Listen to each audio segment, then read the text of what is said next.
Jai Hind, all of you. Jai Hind, sir. Today is also a great day to us because in SPI preparation course 2024, today's our guest is Professor Mukesh Nayak sir. Nayak sir will give you the information about the career guidance, which are the various sectors available to us where you can make your bright future. So I welcome to our Professor Nayak sir. He is actually a lecturer of physics in our Rashtramata Indira Gandhi Military School and also a great YouTuber, and he has a lot of experience and lot of knowledge about the physics as well as the career sectors. Therefore, I welcome Mukesh Nayak sir, and now I hand over the charge of this class to sir. Thank you sir for joining us. Thank you for opportunity sir. सबसे पहले मेरे बारे में किसको पता है, मेरा नाम क्या है, पता है क्या? कितने लोगों का हाथ ऊपर करो? अरे अच्छा, जो नए लोग हैं उनको बारे पता नहीं है ना? मैं थोड़ा सा खुद का इंट्रोडक्शन दूंगा और मैं स्टार्ट करने वाला हूँ, ठीक है? तो एक बार जो बैग गिग जो है ना, थोड़ा बाजू में रखो, एकदम फ्री रहो। आप भी एक्सक्यूज मी, बैग रखो, पास में मत रखो बिल्कुल। पहले ऑलरेडी गर्मी बहुत हो रही है यार, और उसमें बैग साथ में रखना, ये वो सब कुछ है ना।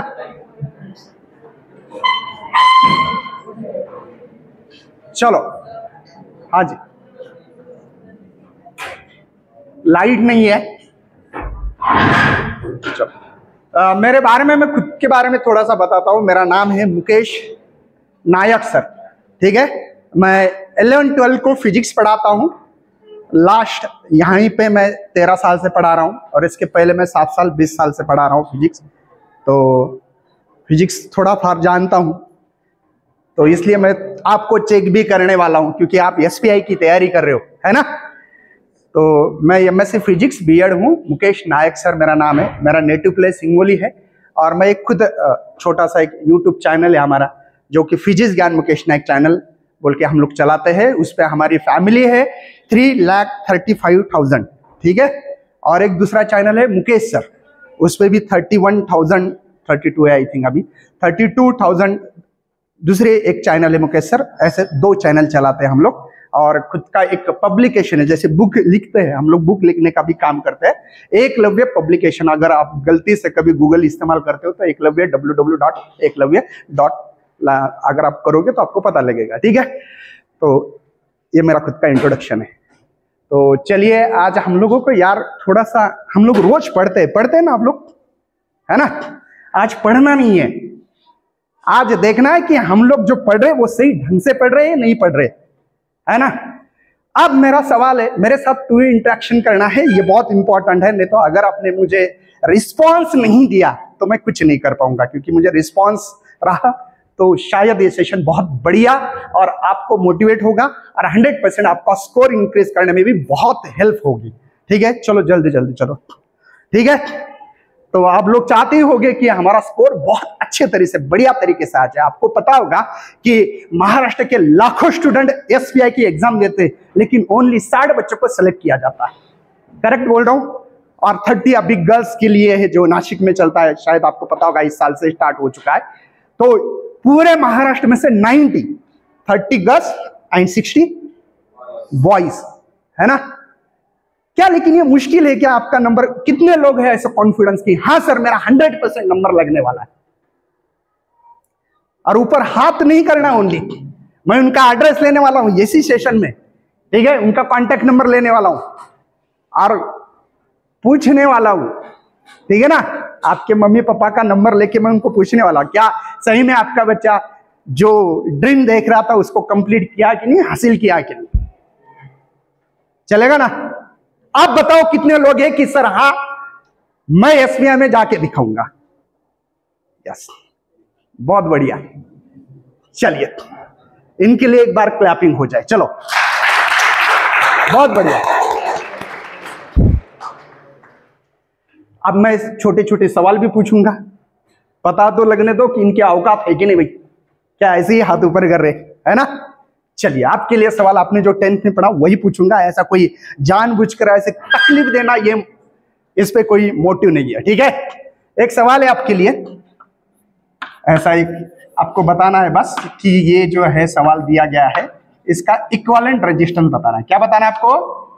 इक्विवेलेंट रेजिस्टेंस बताना है। चलो फटाक से कोई अगर आपको आता है तो बताना है आपको।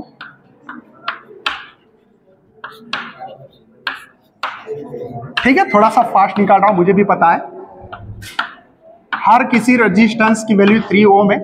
चलिए फटाफट बता सकते हैं मुझे, ये 3 ओम है। चलो बताओ जल्दी से। हाँ जी, हाँ जी, 3 ओम। ओके, और बताओ 3 ओम। क्या लॉजिक लगा आपने? हाँ जी, पहले सब पैरेलल में है, तो इसका पैरेलल रेजिस्टेंस इसका क्योंकि वो सीरीज में आएंगे तो तीनों को ऐड होगा। ओके, बहुत बढ़िया, क्लैपिंग होना चाहिए इसके लिए, बहुत बढ़िया।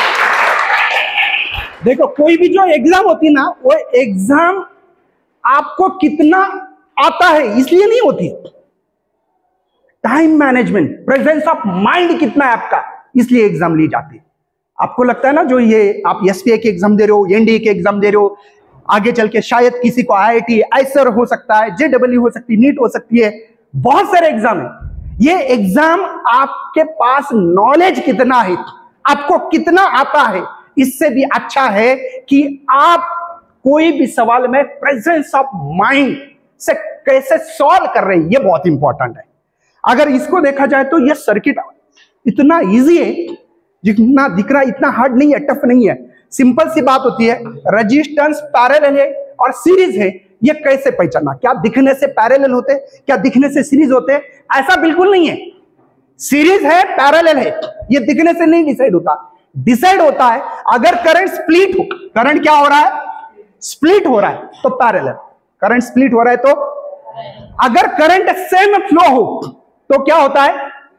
सीरीज रेजिस्टेंस का। बस इतना ही कॉन्सेप्ट अगर जिन बच्चों को समझ में आएगा, इससे बहुत बड़े बड़े कॉम्प्लिकेटेड ऐसे सर्किट होते हैं, देखने के बाद आदमी का दिमाग हैंग होने लगता है। ऐसा लगता है कि ये सवाल कहां से पूछा हम लोगों को, बराबर है ना?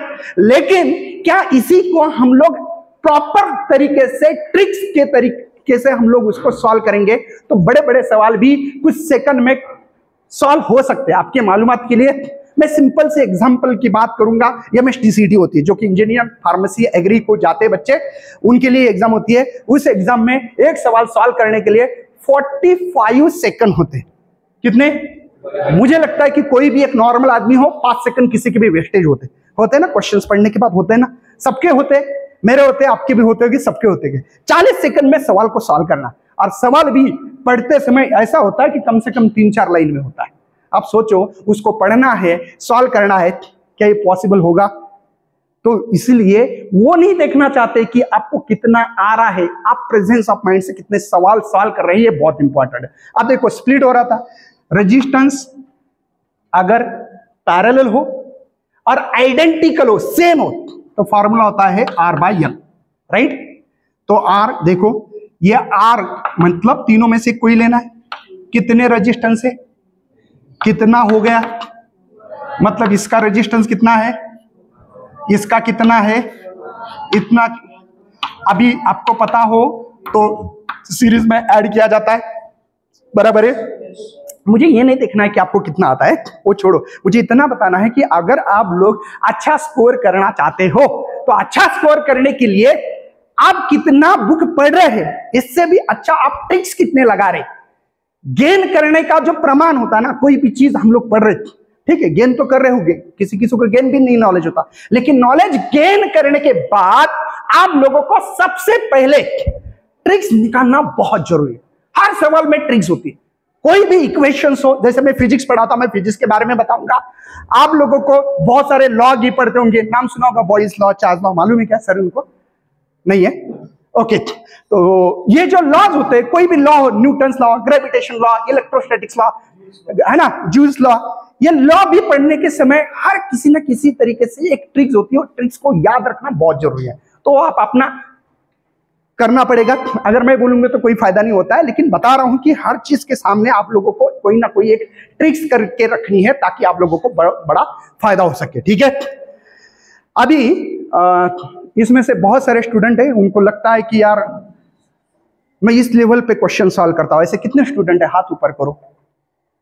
सर मैं यही ट्रिक्स इस्तेमाल करता हूं। अगर आपको अच्छा देखो, मैंने पहले ही बताया आप लोगों को, लाखों स्टूडेंट एग्जाम देने के बावजूद भी आपको कितने बच्चों का सिलेक्शन करना है? 60 बच्चों का, और 30 बस इसमें है ना, पूरे महाराष्ट्र में।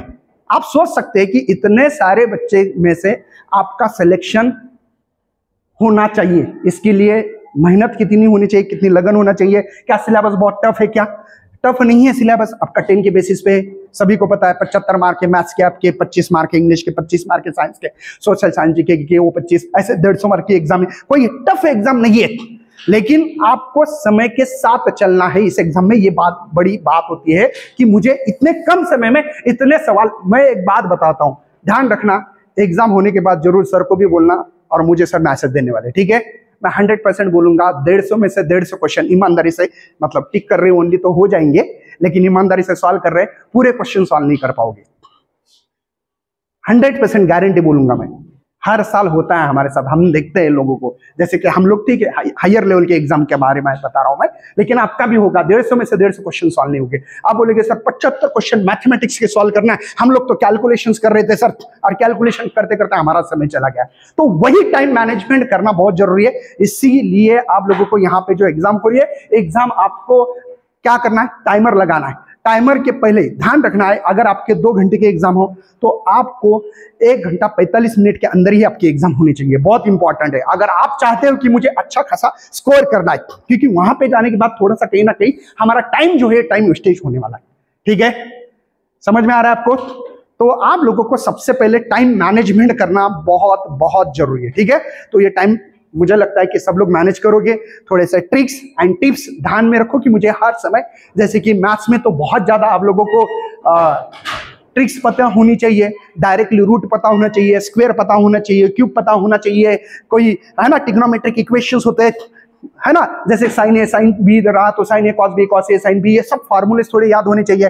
तभी हम लोगों को थोड़ा सा ट्रिक्स या डायरेक्टली जंप करना है आंसर पे, तभी हेल्प होने वाली है। तो इसलिए पहले फार्मूला, फिर फिजिक्स हो, क्या आपके केमिस्ट्री की रिएक्शंस हो, है ना, जैसे कि मैथ के कोई फार्मूलेज हो, वो सब की लिस्ट आप अपने इस पे अभी से तैयारी करके रखनी है, तैयारी करना पड़ेगी, तो ये आपका होने वाला है। और मैं इतना बताता हूं, अगर आपने डिसीजन ले लिया ना कि मुझे एसपीआई जाना है, डिसीजन किसका है? पहला मेरा सवाल है आपको, डिसीजन किसका है? आपका है ना? कितने लोग हैं घर वाले ने धक्का मार के निकाल दिया है, भाई जा तुझे एसपीआई क्रैक करना है? कितने लोग हैं, हाथ ऊपर करो। जबरदस्ती कोई है? अरे जबरदस्ती है क्या कोई? नहीं ना? अरे कोई जबरदस्ती नहीं ना, मतलब खुद का डिसीजन है। और प्रूफ किसको करना है? खुद को ही करना है। किसको करना है? खुद को ही करना है ना, कि हाँ सर मुझे कोई भी हालत में, आपका डिसीजन आपने लिया है और आपको प्रूफ करके दिखाना है। अगर आपने प्रूफ करके नहीं दिखाया तो इसका मतलब आपने जो डिसीजन लिया था वो शायद टाइम पास के लिया होगा, ऐसा भी हो सकता है। मैं इतना यकीन के साथ बोलता हूं। इस बैच में कितने बच्चे? क्या 61? मतलब वाह, क्या बढ़िया बात है यार। मुझे ये चाहिए इस बैच में 60 बच्चे पहले ही लिस्ट में चाहिए, नंबर 1। नंबर 2 क्या चाहिए कि सर जो एक बच्चा था ना वो वेटिंग में है हमारा। क्या प्रॉमिस करोगे? अरे भैया आवाज, अरे मेरी अकेले की आवाज आपसे ज्यादा यार, तो भी गर्मी है। हाँ, आवाज में दम होना चाहिए कि हाँ सर हम करके दिखाएंगे, और करके दिखाना है 100%। मैं इतना बोलता हूं कि आज मुझे बताओ, आपकी एग्जाम 28 तारीख को, आज तारीख कितनी है? कितने दिन बाकी है? 12 दिन में। क्या 12 दिन में हम लोग झंडा नहीं लगा सकते? अरे लगा सकते नहीं, 100% लगा सकते, क्योंकि आप लोगों ने पूरे साल मेहनत ली है 10th पे, क्या ना? क्या इसके बावजूद और कोई सिलेबस है इसके अंदर? क्या आपको 11-12 का कोई सिलेबस डाला है? क्या आपको यूपीसी का, एमपीसी का, एनडीए का रिजल्ट, मतलब कुछ ऐसा सिलेबस है जो इसके अंदर इंक्लूड किया हो? अरे है क्या? तो डर किस बात का है? जो है उसको सामना करना है। बस आपको एक बात बताना चाहता हूं, अगर आपने डिसीजन लिया तो आपके रात में जब सोते हो तो सोते समय कम से कम आपके 100 बार सपने में एक ही चीज आनी चाहिए, बस SBI। क्या आना चाहिए? SBI। और वहां तक मैं पहुंचूंगा और पहुंचने वाली हूं, और 100% गारंटी है, ये जब तक अंदर से आवाज नहीं आएंगे ना यहां से, तब तक कोई फायदा नहीं है। नहीं तो आवाज अंदर से ही नहीं है, बस कर रहा है तो कोई फायदा नहीं होगा। समझे क्या? मैं छोटी से मराठी समझते हैं ना सबको, एक कहानी सुनाता हूं जो रियल लाइफ पे है, जो हो चुका है। आप भी न्यूज चैनल पे या कोई यूट्यूब पे देख सकते हो। एक बुल्ढाना मेहकर तालुका, नाम सुना होगा शायद। वहां पे एक देखो, मजबूरी और करने की अगर इच्छा हो, है ना, दोनों में फर्क होता है। दोनों में क्या होता है? फर्क होता है ना। एक लता खरे नाम की एक लेडी है, 62 ईयर्स की। जिस समय ये कहानी हुई थी, मतलब कहानी मतलब रियलिटी हुई थी, 62 एज था उनका। 62 ईयर मतलब कम नहीं होता है, समझते हो ना आप? उनके चलने के, खाने पीने के वांदे होते भाई, बराबर नहीं चल सकता आदमी, बुढ़ापन है ना, बहुत खराब होता है ना। तो 62 वर्षाची एक म्हातारी, हा रियालिटी कहाणी घडलेली आहे, युट्यूबला नक्की बघा। 3 मुली, 3 मुलीचे लग्न झाले आणि दोघं नवरा बायको संसार करत होते, आणि अचानक त्या म्हाताऱ्याची तब्येत खराब झाली। तर लता खरे, लता भगवान खरे नावही सांगतो, युट्यूबला टाका। तर लता भगवान खरेचं नंतर नवरा बिमार पडला, गरमी खूप व्हायली रे, आता काय करणार, त्याला विलाज नाहीये। ठीक है, चलो तो कोई बात नहीं है। ते लता भगवान खरे, तिचा जो काही पती आहे तो बिमार पडल्यामुळे बुलढाण्याला घेऊन गेली, आणि बुलढाण्याला घेऊन गेल्यानंतर डॉक्टरने सांगितलं की बाबा तुमच्या नवऱ्यासाठी तुम्हाला बारामतीला घेऊन जावं लागेल, जास्त चेकअप करायचे त्यांचे, आणि तिथं थोडं स्वस्त आहे, तिथं करू शकता। आणि मग आता पहिलीच ही गरीब लोकांची मोलमजुरी करणारी लेडी, तिने काय केलं असेल, त्या नवऱ्याला घेऊन गेली, आणि तिथल्या डॉक्टरांनी सांगितलं की तुम्हाला एवढे एवढे चेकअप करायचं आहे, आणि तुम्हाला हे 50-60 हजार रुपये लागणार आहे। आता त्या म्हातारीनं आयुष्यात कधी 50-60 हजार पाहिले नाही, तिला 50-60 हजार आणायची सांगितल्यावर त्याच्या पायाखालची जमीन हादरली। तिला वाटलं आता काही खरं नाही बाबा, 50-60 हजार कुठून आणायचे। ती एकदम अशी म्हणजे चक्कर आल्यासारखी झाली, टेबलवर बसली, एक पेपर होता, त्या पेपरवरली बातमी वाचली, काय जे मॅरेथॉन आहेत ते ऑर्गनाइज केलेले आहेत, आणि त्याच्यामध्ये 1 लाख रुपयाचं बक्षीस होतं। ती म्हातारी तिथं गेली, गेल्यानंतर तिथल्या संयोजकाला तिने विनंती केली की सर मला कोणत्या हालतीत मला याच्यामध्ये इन्व्हॉल्व होऊ द्या, मला करायचंय, माझा नवरा हॉस्पिटलमध्ये आहे आणि मला ही शरद जिंकावेच लागेल, काहीच ऑप्शन्स नाही। जर मी जर शरद जर जिंकली नाही तर कदाचित माझा जो काही नवरा आहे तो कदाचित जिवंत राहणार नाही, आणि मला याच्यात सहभाग घेऊ द्या। तुमच्या माहितीसाठी त्या स्त्रीने स्वतः तिच्यामध्ये सहभाग घेतला, आणि पळाली कशी, पायात कोणत्या प्रकारचे चप्पल बूट कोणते प्रकारचे नाही, आणि त्या समोर असणारे जे काही मॅरेथॉन मध्ये जाणारे लोक तुम्हाला माहित आहेत, एकदम बिलकुल ट्रॅक सूट लगे, शूज गिअर्स, काय त्यांचं ताल विचारू नका। ती म्हातारी अशी पळाली तिचा पहिला नंबर आला, आणि ते पारितोषिक तिला भेटलं। म्हणजे फक्त इच्छा पाहिजे, इच्छा असेल तर कोणती गोष्ट होऊ शकते, कळालं का? आता 62व्या वर्षामध्ये मॅरेथॉन मध्ये जर फर्स्ट येण्याची तिच्यामध्ये जर, बघा महत्वाचं काय आहे, आतून एनर्जी कुठून येत असतं, इच्छा असेल तर।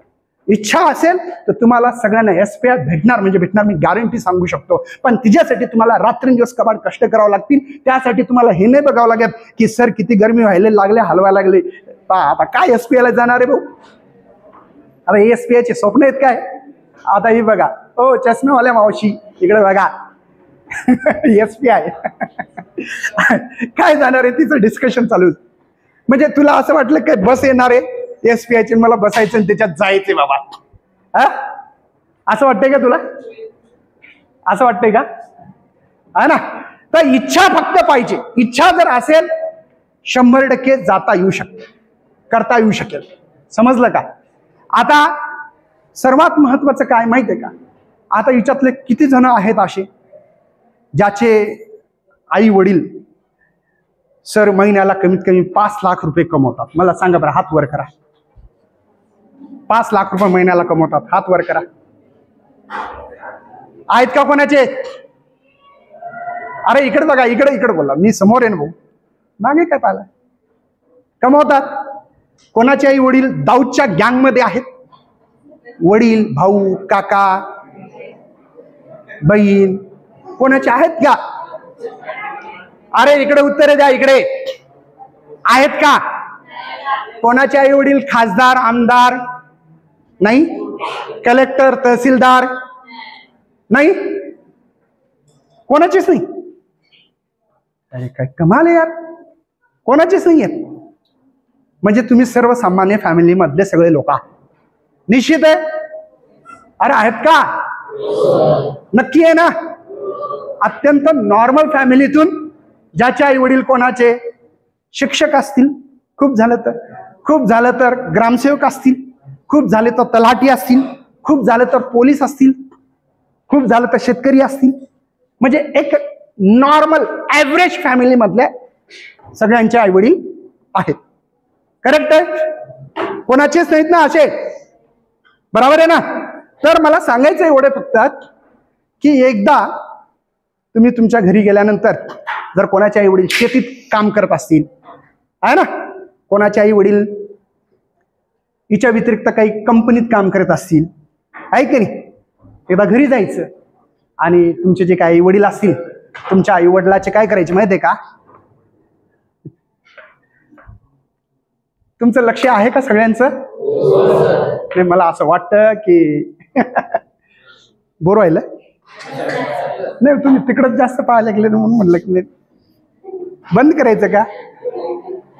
नाही नाही, होऊ शकते. तुम्हाला तिकडे बघायचं, तिकडे बघा, बघायचं इकडे, लक्ष द्या ना. तुम्ही त्यांच्याकडे, मी आले तेव्हापासून बघतो, ते आले की तिकडे बघत बसता तुम्ही. अरे बघायचं का इकडं? आणि जर असं इंटरॅक्शन करतोय तर थोडं हे बघ जनरल. त्याचं नाव काय रे? उभा राह भाऊ, उभा राह, एकदम लास्टचा उभा राह. हा लास्टचा उभा राह, उभा राह. हा काय बेटा, तुझं नाव काय?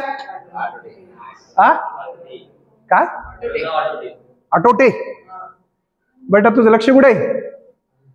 तू लक्ष देत नाही, आला तेव्हापासून बघतो मी. हा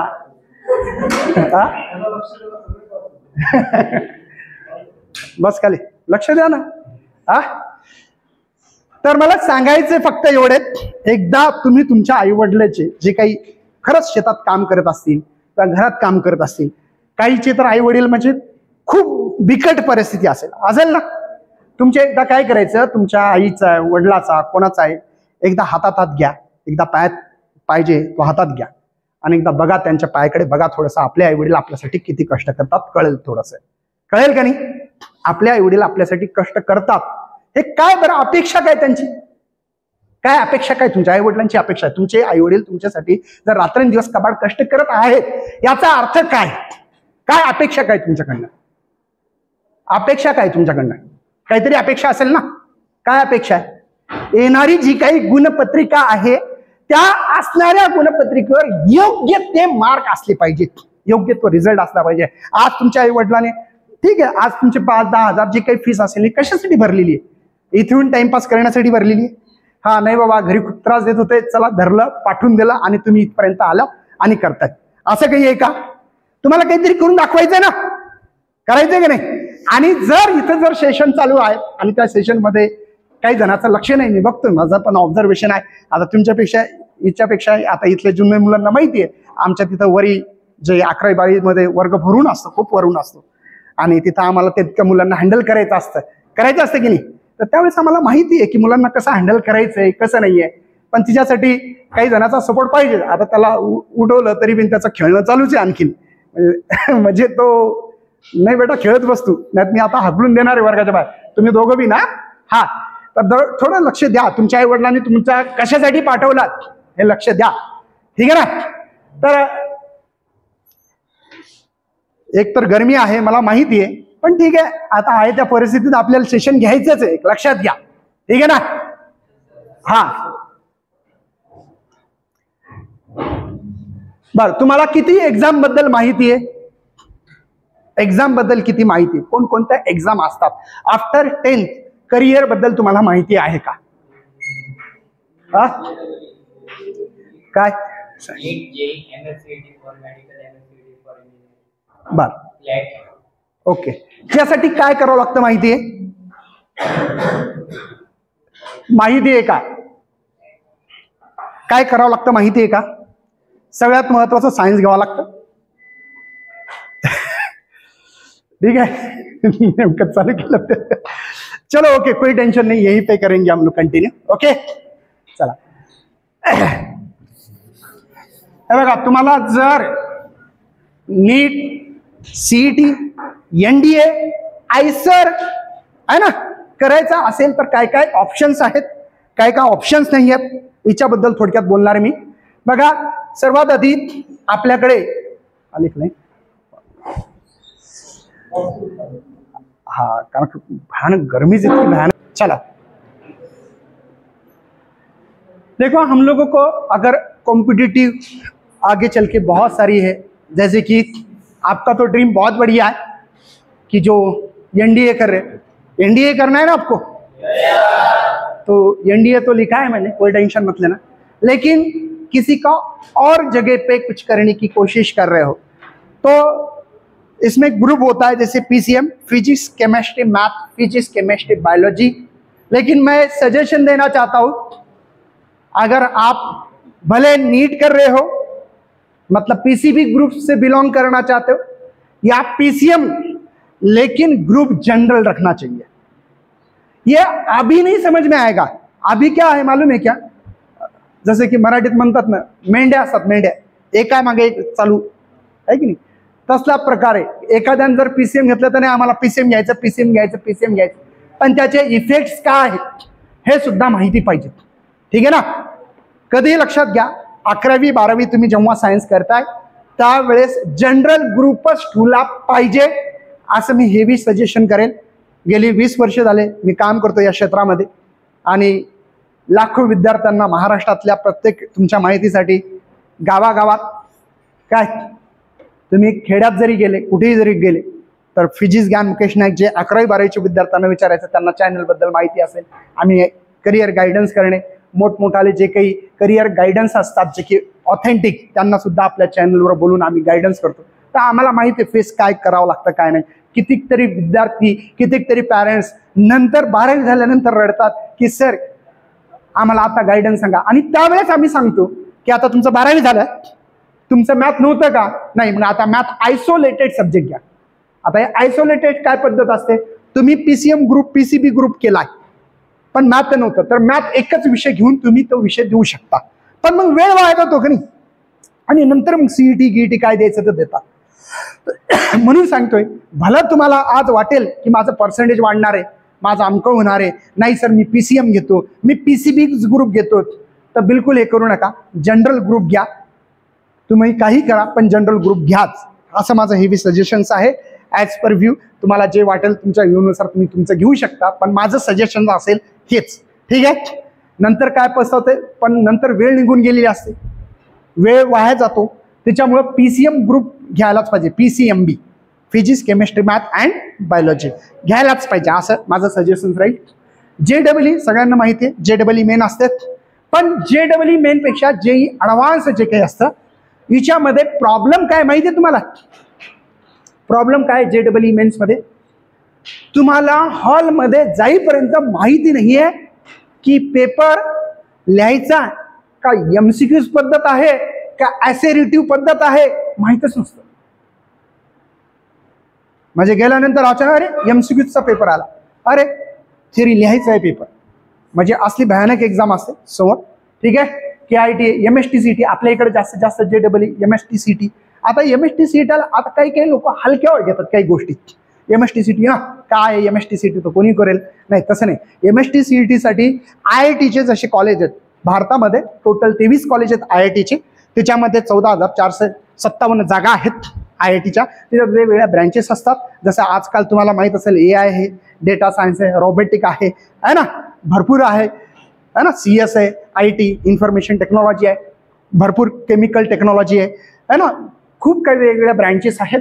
त्याच्यामध्ये MSTCT लोकांना वाटतं की नाही नंतर देऊ, नाही प्रॉपर तयारी जर असेल तर महाराष्ट्रामध्ये खूप काही असे फेमस कॉलेज आहेत ज्याचं नाव मी सांगू इच्छितो. COP, VJT, ICT, PICT, Walchand college, SGGS college, KK वाघ कॉलेज आहे, SPIT कॉलेज आहे, ICT कॉलेज आहे, VIT Vishwakarma institute of the computer technology college आहे, त्याच्यानंतर PCCE कॉलेज आहे, Pimpri Chinchwad college of engineering आहे, PVD मतलब पुणे विद्यार्थी गृह कॉलेज आहे, कमिन्स कॉलेज आहे मुलींसाठी स्पेशल.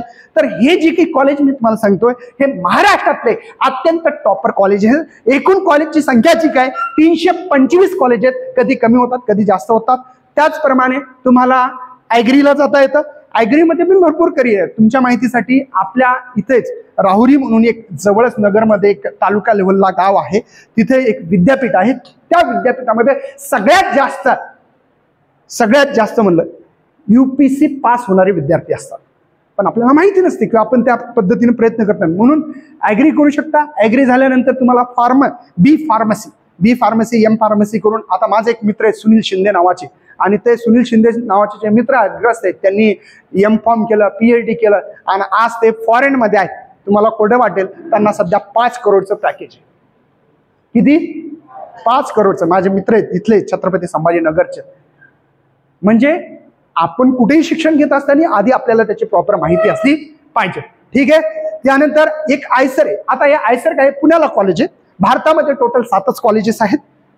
ठीक आहे. टोटल किती कॉलेज आहेत?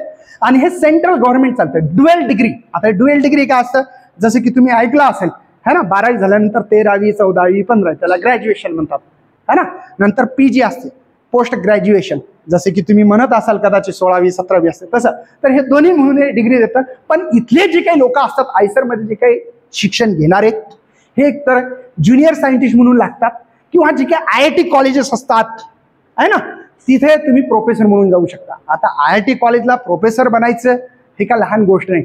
तुमच्या माहितीसाठी तुम्हाला एक साधं उदाहरण सांगतो. एक लॅबॉरेटरी मध्ये लॅब असिस्टंट LA म्हणतात, तो एक पद आहे. त्या पदाला सुद्धा इथल्या ज्युनियर कॉलेजच्या लेक्चरला जेवढी पगार आहेत तेवढी पगार कोणाला आहे माहिती आहे?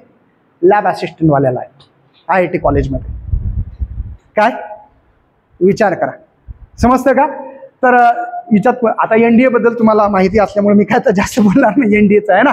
ओके. हिच्यात NDA तुमचं स्वप्नच आहे, ड्रीम आहे. तिथं SPI जर लागले तर तिथून इंडियाला लागायला पाहिजे. आता हिच्यासारखी म्हणजे तुम्ही विचार करा, 12वी एकमेव अशी एक्झाम आहेत, 12वीत असताना तुम्ही UPSCची एक्झाम देण्याचा चान्स फक्त NDA द्वारे. बस UPSC ऑर्गनाईज करते आहे की नाही. नाहीतर जास्तीत जास्त तुम्हाला माहिती आहे नंतर तुम्हाला ग्रॅज्युएशन आफ्टर नंतर तुम्हाला हे करायची UPSC द्यायची. पण तुम्ही वयाच्या जर विचार जर केला तर 12 6 18व्या वर्षाच्या आतमध्ये तुम्ही UPSC क्रॅक करण्याचा अधिकार फक्त आणि फक्त एकच एक्झाम तुम्हाला अधिकार देते, ती म्हणजे NDA. म्हणजे ही पण एक्झाम फार तुमच्यासाठी खूप मोठी ऑपॉर्च्युनिटी. आणि डायरेक्ट क्लास 1ची पोस्ट लोकांना तुम्हाला माहित असते, वयाच्या 30-35 वर्ष घालावं लागतात तेव्हा कुठेतरी क्लास 1ची पोस्ट भेटते आहे की नाही. आता ही एक्झाम आपण देत नाही तिकडं. JEE ॲडव्हान्स तर माहिती आहे तुम्हाला. आता पेरा CET ही एक CET. आता हे एक्झाम जे आहेत ना काही अदर स्टेटचे आहेत म्हणून मी जास्त बोलत नाही इथं. हा ठीक आहे, कारण की वेळ पण नाही आपल्याकडे. आता पेरा CET काय असते, जे प्रायव्हेट इन्स्टिट्यूट असतात, सगळे जे काही प्रायव्हेट इन्स्टिट्यूट एक एक्झाम ऑर्गनाईज केली जातात आणि त्या CETला पेरा CET नाव दिलेलं आहे. ठीक आहे. वेस्ट बेंगॉलमध्ये पण JEE नावाची एक्झाम घेतली जाते. जसे JEE तशी वेस्ट बेंगॉलची. ठीक आहे. आता बाकीच्या एक्झाम बद्दल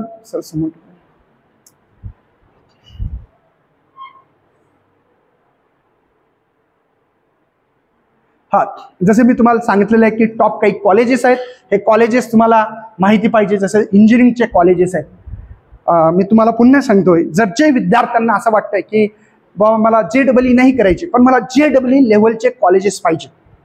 आता JEE त्याचं कारण असं आहे, पूर्ण भारतामध्ये कमीत कमी 12 ते 15 लाख पर्यंत विद्यार्थी एक्झाम देत असतात. JEE mains, joint entrance examination main, ही जे काही 12 ते 15 लाख पर्यंत विद्यार्थी एक्झाम देतात. मग आता तुम्हाला माहित आहे की IIT मध्ये तर 14,400 जागा आहेत. आपण नाही लागू शकत असं वाटत असेल तर त्याला तुम्हाला ऑप्शन्स आहेत. NIT असतात. पण मी मुलांना खूप सजेशन देतो. आता मी माझा सध्या लेटेस्टमध्ये एक विद्यार्थी आहे, त्याला मी सजेशन दिलं होतं की तू NIT थ्रू बाकी कॉलेजमध्ये NITच्या कॉलेज न जाता तू सीईटी थ्रू जा. तर त्याचा NITला नंबर लागल्यानंतर गेला नाही, COPला ऍडमिशन घेतलं. सुमित गिरणार, मी एक इथे देवगिरी व्हॅली म्हणून एक, काही मुलं इथले छत्रपती संभाजीनगरचे असतील तर माहीत असेल, तो मुलगा COPला लागला. आज त्याला लागल्या तुमच्या माहितीसाठी 52 लाख रुपये पहिलं पॅकेज. किती आहे? जे की IITच्या विद्यार्थ्याला सुद्धा नाही.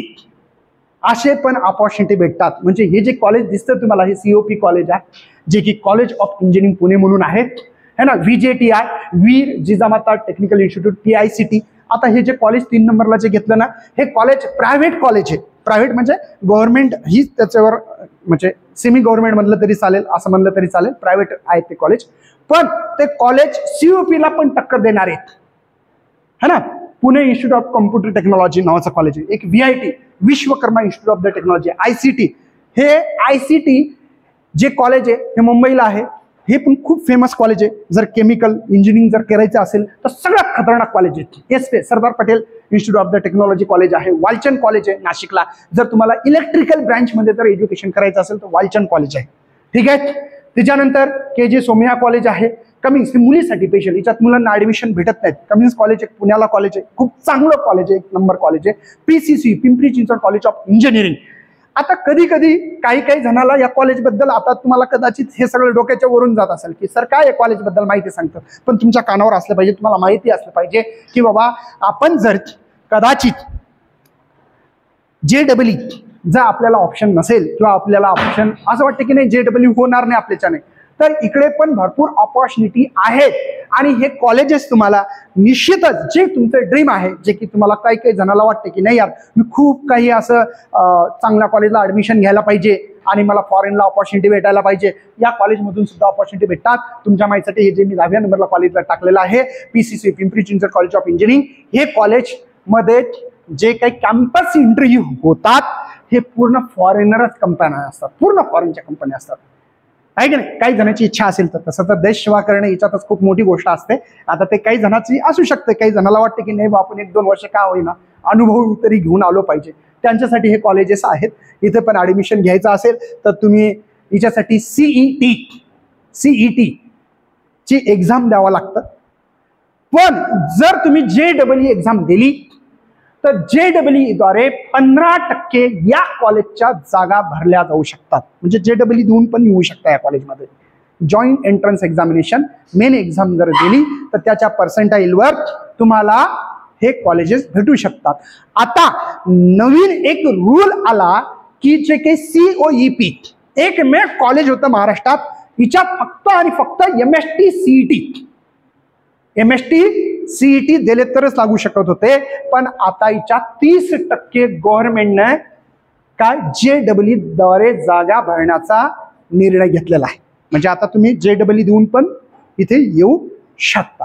लक्षात आलं. JEE वाले सुद्धा विद्यार्थी COP सारख्या कॉलेजमध्ये येऊ शकतात. ICT मध्ये तर चालू आहे जास्त जागा देण्याचं, सध्या पण आणखी निर्णय नाही आला, त्याच्यामुळे मी काही सांगू शकणार नाही आता किती आला ते. ठीक आहे ना. फार्मसी कॉलेज, फार्मसी हे टॉप कॉलेजेस आहेत. आता हे तुम्हाला फक्त नाव माहिती असले पाहिजे, फक्त वाचून घ्या. तुम्हाला याचं कारण सांगतो. आता मी हे का सांगावं आणि तुम्ही का ऐकलं पाहिजे याचं कारण सांगतो. आता ही 12वीच्या विद्यार्थ्यांना जर तुम्ही तुमच्या गावातल्या तुमचे बहीण भाऊ जर विचारले की कॉलेजेस किती आहेत, काय आहेत, माहिती नाही आहे त्यांना. आणि मग ज्या वेळेस एक ऑप्शन फॉर्म असतो, काय असतो, ऑप्शन फॉर्म असतो, आणि तो ऑप्शन फॉर्म भरत असताना मुलांनी, इव्हन पॅरेंट्स लोकांना सुद्धा माहिती नसतं. आणि तुमच्या माहितीसाठी इथं छत्रपती संभाजीनगरला ऍक्च्युली इथं एक चंद्रकांत उन्हाळे सर म्हणून फेमस माणूस आहे, माझे मित्र आहेत एक. ठीक आहे. आपल्या इथं सोळंकी सर आहेत, तुम्हाला माहिती असेल, त्यांना विचारा. अक्षरशः त्याची 7-7, 8-8, 10-10 हजार रुपये फीस भरावं लागतं. आणि तेही ते तुम्हाला मोजून 5 मिनिटं 10 मिनिटं देतात. पण जर ते तुम्हालाच जर स्वतः माहिती असणं गरजेचं आहे, काही विद्यार्थ्यांना खूप माहिती असते आणि माहिती असणं गरजेचं पण आहे. ही माहिती असेल तर तुम्हाला कुठे जायचंय, कुठे नाही जायचंय हे डिसिजन घेऊ शकता तुम्ही. लक्षात आलं का. डिसिजन घ्यावं लागेल की नाही तुम्हाला तुमचा. पण जर 10वीतच माहिती असेल तर तुम्हाला आतापासून प्रयत्न करता येतील. कधी कधी काय होतं, मुलांना वेळेवर डिसिजन घ्यावं लागतं की नाही यार मला फार्मसी करायचं, नाही मला ऍग्री करायचं, नाही मला इंजिनिअरिंग करायचं, नाही मला हे करायचं. पण त्यावेळेस काही अर्थ नाही. आपलं मी तर म्हणतोय तुम्ही आत्ताच, म्हणजे जे काही तुमचं आता SPIचं असेल किंवा तुमचं 10वी पास झाल्यानंतर तुमचा निर्णय बदलू शकेल. ठीक आहे, काय जे काय असेल तुम्ही तुमचं गोल लिहून ठेवायला पाहिजे तुमच्या रूममध्ये मोठ्या अक्षरात. काय काय लिहून ठेवायला पाहिजे? मला काय बनायचं काय, आणि माझं कॉलेज आजच सिलेक्शन झालं पाहिजे तुमचं, की नाही मला COPच करायचंय, मला IIT मद्रासच करायचंय, है ना, आयसरच करायचं पुण्याला. हे तुमचं डिसिजन असलंच पाहिजे आणि ते लिहून ठेवायला पाहिजे की नाही मला एनी हाऊ कंडिशन इथं जायचं. आणि ते जेव्हा जेव्हा तुम्ही झोपत असाल, झोपेतून उठला असाल, तर ते तुमचं जे काही गोल असेल, जे काही एम असेल, ते एम जर दिसलं तर निश्चितच त्या एमच्या, हे बघा सक्सेस कोण होतात? खूप हुशार विद्यार्थी सक्सेस होतील याची गॅरंटी मी नाही देऊ शकत. तुम्ही खूप हुशार आहे, खूप टॅलेंट आहे सर, एवढं टॅलेंट आहे की भयानक, पण त्याचा जर यूज प्रॉपर नसेल तर तुम्ही ते सक्सेस है ना होताल नाही होसाल याची मी गॅरंटी देऊ शकणार नाही. लक्षात घ्या. सक्सेस कोणाला भेटतात? रेग्युलरिटी कोणाकडे? प्रॉपर प्लॅन आहे का तुमच्याकडे? प्रॉपर अभ्यास करता का? याला फार महत्व आहे. एक लक्षात घ्या. तुम्हाला एक एक सेकंद, एक एक मिनिट, प्रत्येक तासात, प्रत्येक मिनिटात, प्रत्येक सेकंदामध्ये तुमच्या डोक्यामध्ये विचार पाहिजे. जर तुमचा विचार, तर मी आजही सांगतो तुम्हाला, आतापासून जरी सुरुवात केली तुमचं SPI फिक्स होणार आहे. काय पण मग एक सेकंद सुद्धा तुमच्या डोक्यात विचार नाही पाहिजे की मला घरी जायचं, मला अमकं करायचं, मला डमकं करायचं. सोडून द्या. आयुष्यात ह्या गोष्टी घडणार आहेत. ह्या घडण्यासाठी खूप दिवस बाकी आहेत, आहे ना. आता सध्या तुमच्याकडे शॉर्ट, कमी दिवसात सक्सेस भेटायचं असेल तर तेवढं तुम्हाला पागल व्हावं लागेल, तेवढं तुम्हाला सेकंदाचा हिशोब ठेवावा लागेल, तेव्हा तुम्हाला सक्सेस भेटणार आहे. समजलं का? आता हे कॉलेजेस आहेत, टॉप फार्मसी कॉलेजेस आहेत. आता हे पुणा कॉलेज आहे ना, बॉम्बे कॉलेज आहे, हे कॉलेजचे नाव आहेत फार्मसी. आपल्या इथं पण आहे, छत्रपती संभाजीनगरचं कॉलेजचं नाव पण असेल बघा इथं कोणीतरी, गव्हर्नमेंट कॉलेज ऑफ फार्मसी. हे पण कॉलेज चांगलं आहे. हे कॉलेज यशवंत चव्हाण कॉलेज आहे ना. इथले पण काही कॉलेजेस आहेत, काही ॲग्री कॉलेजेस आहेत. या ॲग्री कॉलेजचे नाव दिलेले आहेत मी. आता भविष्यात जर गेले तर मी वाटलं तर PPT देईल. आता एवढं तर सांगणं शक्य नाही. आता इथं खूप कॉलेजेस महाराष्ट्रामध्ये, पण त्याच्यातले काहीच कॉलेजेस इम्पॉर्टंट मी तुम्हाला म्हणलं 325च्या जवळपास असतात. कॉलेज बंद पडतात, चालू होतात, पुन्हा बंद पडतात, काही चालू होतात. त्याच्यामुळे हे आकडा मागे पुढे होत राहतो. जवळपास 1.25 लाख सीट आहेत. तुमच्या माहितीसाठी चांगल्या विद्यार्थ्यांची खरंच महाराष्ट्राला गरज आहे. प्रॉब्लेम काय माहिती आहे का? दरवर्षी एक कॅप राऊंड असतं. हे कॅप शब्द काय? हे CAP, cap, central admission process. जागा आहेत 1,27,000 समथिंग, जे काय असेल, आपण 27,000 पकडू, कारण की कमी जास्त होत राहतात. कॉलेज बंद होतात दरवर्षी, ठीक आहे, चालू होतात काय. या ठिकाणी एवढ्या जागा आहेत, पण ऍक्च्युली मी आतापर्यंत, म्हणजे मी दरवर्षी या प्रोसेसमध्ये स्वतः आहे, मी स्वतः काउन्सिलिंग करत असतो. याच्यामध्ये नियर अबाउटली 98, कधी कधी 99, 1 लाख खूप झालं, किती 100K बस एवढे विद्यार्थी एनरोल करतात, फक्त एनरोल करतात. आणि तिच्यातलेही विद्यार्थी काही JEE ला जातात, काही ॲग्रीला जातात, काही फार्मसीला जातात. आणि ऍक्च्युअलमध्ये प्रोसेसमध्ये 70-80 हजार फक्त विद्यार्थी ऍडमिशन घेतात आणि एवढ्या जागा खाली राहतात. माझ्याकडे असले काही उदाहरणं आहेत ज्या विद्यार्थ्याला 1 मार्क पडतो, किती, सिंगल मार्क पडतो 12वी मध्ये.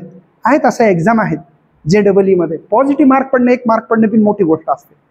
कळालं का?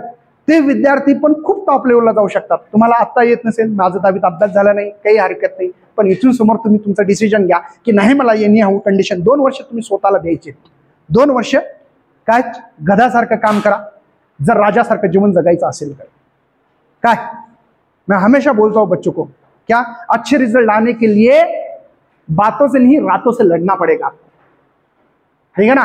म्हणण्यात काही अर्थ नाही मी रिझल्ट आणून दाखवेल हे म्हणण्यापेक्षा मी नेहमी त्याच्यानंतर आणखीन पण भरपूर विद्यार्थ्यांना मी गोष्ट सांगत असतो, क्या मैंने तितने खामोशी से करो, कामयाबी शोर मचाए, है ना. वो जुनून होना चाहिए, वो अंदर से एनर्जी होना चाहिए. काय नाही मला करून दाखवायचं, जोपर्यंत करून दाखवणार नाही तोपर्यंत शांत बसणार नाही. ही एनर्जी असेल तरच फायदा आहे. काय नाही तर बस करून दाखवतो सर, हात वर कर, सर हा सर करतोय सर. अरे भाऊ तुझ्या हातामध्ये दम नाही, त्या रिझल्ट मध्ये कसला दम येणार आहे? हा येणार आहे का?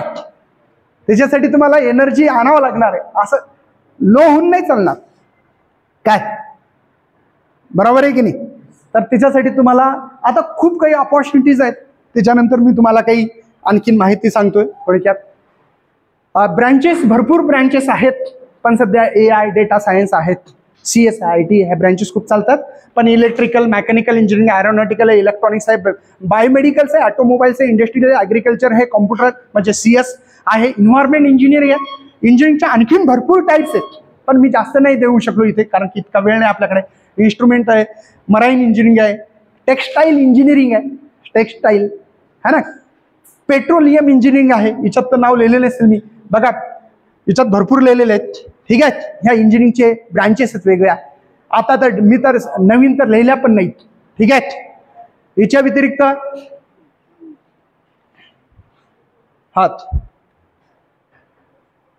आता तुम्हाला MST CET द्वारे कुठे कुठे जाता येऊ शकतं. तर एक्झाम जर दिली तुम्ही तर इंजिनिअरिंग, फार्मसी, फार्माडी. आता फार्माडी आणि डी फार्मसी हे वेगळे आहेत. फार्माडी म्हणजे डॉक्टरची पदवी असल्यासारखी, म्हणजे तो मेडिकलही टाकू शकतो आणि डॉक्टरही बनू शकतो, ड्युएल डिग्री असल्यासारखी. BSc ॲग्रीला BTechला जाऊ शकतो है ना, ॲग्री आहे, BTech फूड टेक्नॉलॉजी. आता ॲग्रिकल्चरमध्ये एकूण 9 कोर्सेस आहेत. किती कोर्सेस आहेत? 9 कोर्सेस आहेत. फूड टेक्नॉलॉजी, बायोटेक्नॉलॉजी, ॲग्री है ना, ॲग्री इंजिनिअरिंग आहेत है ना, BTech हे. तर खूप काही अशा टोटल 9 ब्रँचेस आहेत. ठीक आहे, हे जे फूड टेक दिसतं हे सगळे BSc हॉर्टिकल्चर्स आहे, फिशरी आहे, फॉरेस्ट्री आहे, हे सगळे जे दिसतात तुम्हाला हे ॲग्रीचे टाईप्स आहेत, म्हणजे ॲग्रीमध्ये येतात, हे ॲग्रीमधले असणारे कोर्सेस आहेत. ठीक आहे, आता बघा मी तुम्हाला सांगितलं होतं IIT टोटल 23 IITs आहेत पूर्ण इंडियामध्ये, आणि टोटल नंबर मी तुम्हाला सांगितलं होतं 14,400 सीट्स आहेत है ना, 14,470, आणि जवळपास 12 लाखाच्या वर प्लस कधी कधी 15 लाखापर्यंत पण विद्यार्थी एक्झाम देतात. त्याच्यात फिमेलला पण सीट आहेत काही, अशा मिळून 16,000 सीट आहेत टोटल. ठीक आहे, IIT करायचं असेल तर. IIT माहिती आहे ना सगळ्यांना, रिझर्व सीट असणार आहेत. हो हो हो, हे हिच्यावर तेवढं होणारच. ठीक आहे, ट्रिपल IIT साठी 4,504 आणि 239 फिमेलसाठी आहेत, 5,600 जवळपास सीट आहेत. ठीक आहे, NIT, आता NITच्या जे आहेत ते 22,655 सीट आहेत. मी तुम्हाला आता सांगितलं, सुमित गिरणाचं उदाहरण सांगितलं माझ्या विद्यार्थ्याचं, की बाबा त्याला इकडे नाही जाऊ देता, मी COPला ऍडमिशन घ्यायला लावलं, पण आज तो खूप खुश आहे. ठीक आहे, ह्या 23 IITचे कॉलेजेस कुठे आहेत आहे की नाही, माहीत पाहिजे. मद्रासमध्ये आहे, दिल्लीमध्ये, बॉम्बे आहे, खरगपूर आहे, कानपूर आहे, रुड़की आहे ना, हे सगळे कॉलेजेस नाव आहेत तुम्हाला. इंदोरमध्ये आहेत, हैदराबादमध्ये, वाराणसीमध्ये आहे, रुड़कीमध्ये आहेत. हे कॉलेजेसचे तुम्हाला नाव दिलेत मी मुद्दामून. ठीक आहे, गोवामध्ये आहे, पटना आहेत, मंडी आहे. तर हे टोटल 23 कॉलेजेस आहेत. या 23 कॉलेजमध्ये वेगवेगळ्या ब्रँचेस आहेत. इंजिनिअरिंगमध्ये खूप काही ब्रँचेस आहेत. मी तर तुम्हाला फक्त इथं 20-25 सांगू शकेल, याच्या व्यतिरिक्त सुद्धा ब्रँचेस आहेत. ठीक आहे, आता हे PCM द्वारे कुठे जाता येऊ शकतं, तर याच्यासाठी हे लिहिलेले आहेत मी. JEE मेन, आता एग्जाम फॉर इंजिनिअरिंगसाठी फर्स्ट स्टेज आहे IIT, बाद में तुम्ही NIT, IIT है ना, या कॉलेजमध्ये, प्रायव्हेट गव्हर्नमेंट कॉलेजमध्ये घेऊ शकता. हा पेपर जो असतो हा पेपर मोड एक्झाम असतात. काही CBT म्हणजे कॉम्प्युटर बेस्ड टेस्ट असतात, म्हणजे CET ही जी काय CBT एक्झाम आहे, काय पेपर मोड पण एक्झाम आहेत. तर त्याच्याबद्दल माहिती JEE मेनद्वारे BTech, आर्किटेक्ट, प्लॅनिंग करू शकता जर तुम्ही JEE मेन दिली असेल तर. ठीक आहे ना. आता याच्यात आता मी काही जास्त बोलणार नाही. Scheme of JEE exam, scheme काय, तर सब्जेक्ट कोणकोणते आहेत. पेपर 1 असतो BTech साठी, त्याच्यामध्ये तुम्हाला फिजिक्स, केमिस्ट्री अँड मॅथमॅटिक्स हे कंपल्सरी सब्जेक्ट आहेत. MCQs, न्यूमेरिकल मेथड्स एक्झाम असते, जास्तीत जास्त न्यूमेरिकल्स असतात त्याच्यात. आणि हे कॉम्प्युटर बेस्ड टेस्ट, ही म्हणजे तुम्हाला कॉम्प्युटर बेस्ड ही द्यावं लागतं एक्झाम, पेपर मोड नाही ही एक्झाम. तुम्हाला माहिती आहे आजकाल सगळ्या काही एक्झाम ह्या ऑनलाईन एक्झाम आहेत है ना, आणि म्हणूनच पेपरचे दिवस वेगवेगळे असतात, वेगवेगळ्या शिफ्ट्स असतात, मॉर्निंग शिफ्ट, आफ्टरनून शिफ्ट. आणि त्या शिफ्टमुळेच आपल्याला कदाचित तुम्हाला पर्सेंटेज आणि पर्सेंटाईल हे वेगळं आहे. कदाचित एखाद्या विद्यार्थ्याला 170 मार्क आहेत 200 पैकी म्हणतोय मी, पण त्याला 100% असू शकतं. मी टाईल म्हटलं, पर्सेंटाईल, मी पर्सेंटेज नाही म्हटलं, पर्सेंटाईल. हे काय असतं पर्सेंटाईल? पर्सेंटाईल मध्ये समजा आज दिनांक 16 2 वाजता ते 5 वाजेपर्यंत 3 तास तुमची एक्झाम होती. या 3 तास मध्ये तुमचे किती विद्यार्थी? 10,000 विद्यार्थ्यांनी एक्झाम दिली. त्या 10,000 विद्यार्थ्यांमध्ये सगळ्यात जास्त मार्क कोणाला पडले? 170 वाल्याला. किती पडले? मार्क किती आहेत? पण पर्सेंटाईल किती झाले? का बरं? कारण की तो 10,000 विद्यार्थ्यांमध्ये सगळ्यात टॉप विद्यार्थी होता. कळालं का? म्हणून त्याला 100%. 100%चा अर्थ 100 पैकी 100 मार्क नाही किंवा 200 पैकी 200 मार्क नाही. लक्षात आलं का? तो टॉप विद्यार्थी आहे. याच्या खाली 169 असेल तर त्याचं पर्सेंटाईल ठीक आहे ना, याच्यापेक्षा कमी येईल, त्यापेक्षा कमी येईल, असं होणार आहे. ठीक आहे. पेपर 2 आहे, याच्यात मॅथ आहे, ऍप्टिट्यूड टेस्ट असतात, ड्राइव्हिंग टेस्ट असतात, MCQ CBT मोड एक्झाम आहे. आता ठीक आहे, हिच्याबद्दल जास्त तुम्हाला माहिती नसेल तर चालेल. ही माहिती जास्त काही सांगणार नाही, कारण की किती मार्काची एक्झाम आहे हे डिस्ट्रीब्युशन ऑफ क्वेश्चन दिलेलं आहे. तुम्ही जर हिच्या आधीचं बिन बघा, बीटेकची एक्झाम 300 मार्काची एक्झाम आहे. जसे की मॅथमध्ये 100 मार्क, फिजिक्समध्ये 100 मार्क, केमिस्ट्री 100 मार्क, 300 मार्काची एक्झाम आहे. तुम्हाला जसे NDA एक्झाम माहित असेल, किती मार्काची आहे? 900 मार्काची एक्झाम आहे. किती मार्काची आहे? माहित आहे ना? 300 मार्क मॅथ्स आहे, 200 English, 100 physics, 60 chemistry, 40 biology. Actually ते बायोलॉजी नाही, ते जनरल सायन्स आहे. ठीक आहे, आपण बायोलॉजी म्हणतो, जनरल सायन्स आहे. ठीक आहे ना. आणि 200 मार्कामध्ये तुम्हाला जिओग्राफी आहे, तुमचं जे काही भूगोल आहे तो 80 मार्काचा आहे, हिस्ट्री आहे 80 मार्क, आणि करंट अफेअर म्हणजे जे काही जनरल नॉलेज म्हणू शकता तुम्ही त्याला, आहे ना, तशी 900 मार्काची. तशी हे किती मार्काची आहे? 300 मार्काची. किती? कोणता पेपर आहे?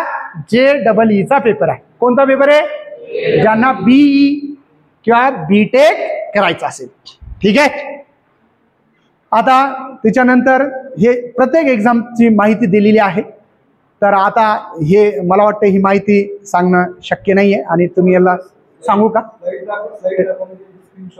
ओके. हा, JEE ऍडव्हान्स मध्ये must be write the JEE main first. पहिल्यांदा JEE मेन द्वारे जरी तुम्ही 15 लाखांनी विद्यार्थ्यांनी एक्झाम दिली असेल, त्याच्या जवळपास 1,00,000 विद्यार्थ्याचं सिलेक्शन होतं. त्या 1,00,000 विद्यार्थ्यांना ऍडव्हान्स एक्झाम देता येतं.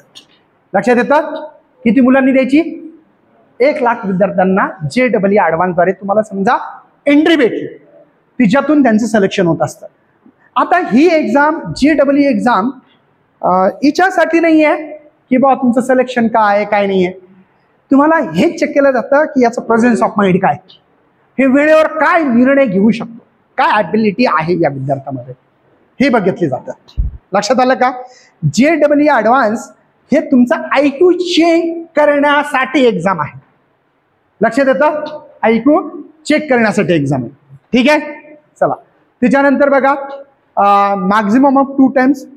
आता ठीक आहे, CBT ऑनलाईन एक्झाम आहे हे माहिती. CBT म्हणजे कळालं ना, कॉम्प्युटर बेस्ड टेस्ट असतात. हे एक्झाम माहीत पाहिजे. इच पेपर 3 सेपरेट सेक्शन आहेत, फिजिक्स, केमिस्ट्री आणि मॅथ्स सेक्शन असतात. Candidate should be among the top, है ना. 2.5 लाखाच्या जवळपास विद्यार्थी असतात सक्सेसफुल. मी तुम्हाला जसं 1 लाख म्हणलं ना, तसं सिलेक्ट करतात. आधी एवढे विद्यार्थी सिलेक्ट केले जातात. तुम्हाला आत्ताच सांगितलं मी, IITचे कॉलेज किती आहे? 23 आहेत. NITचे कॉलेज 32 कॉलेज आहेत. तुम्हाला याची NITची मी संख्या सुद्धा सांगितलेली आहे की किती जागा आहेत, काय आहेत. IITचे 26 कॉलेज आहेत. GFTIचे 38 कॉलेज आहेत या ठिकाणी. याच्यामध्ये निगेटिव्ह मार्किंग असतं. कोणती मार्किंग आहे? म्हणजे तुम्ही सगळे क्वेश्चन सॉल्व्ह करू शकत नाही. जर येत नसेल तर सॉल्व्ह करण्याच्या आधी तुम्हाला रिस्क घ्यायची का नाही घ्यायची हे ठरवावं लागतं. पण एक लक्षात घ्या, एक एक्झाम अशी आहे की तुम्ही कितीही क्वेश्चन सॉल्व्ह करा, काही प्रॉब्लेम नाही. आणि तिचं नाव आहे MST CET. तिचं नाव काय आहे? MST CET.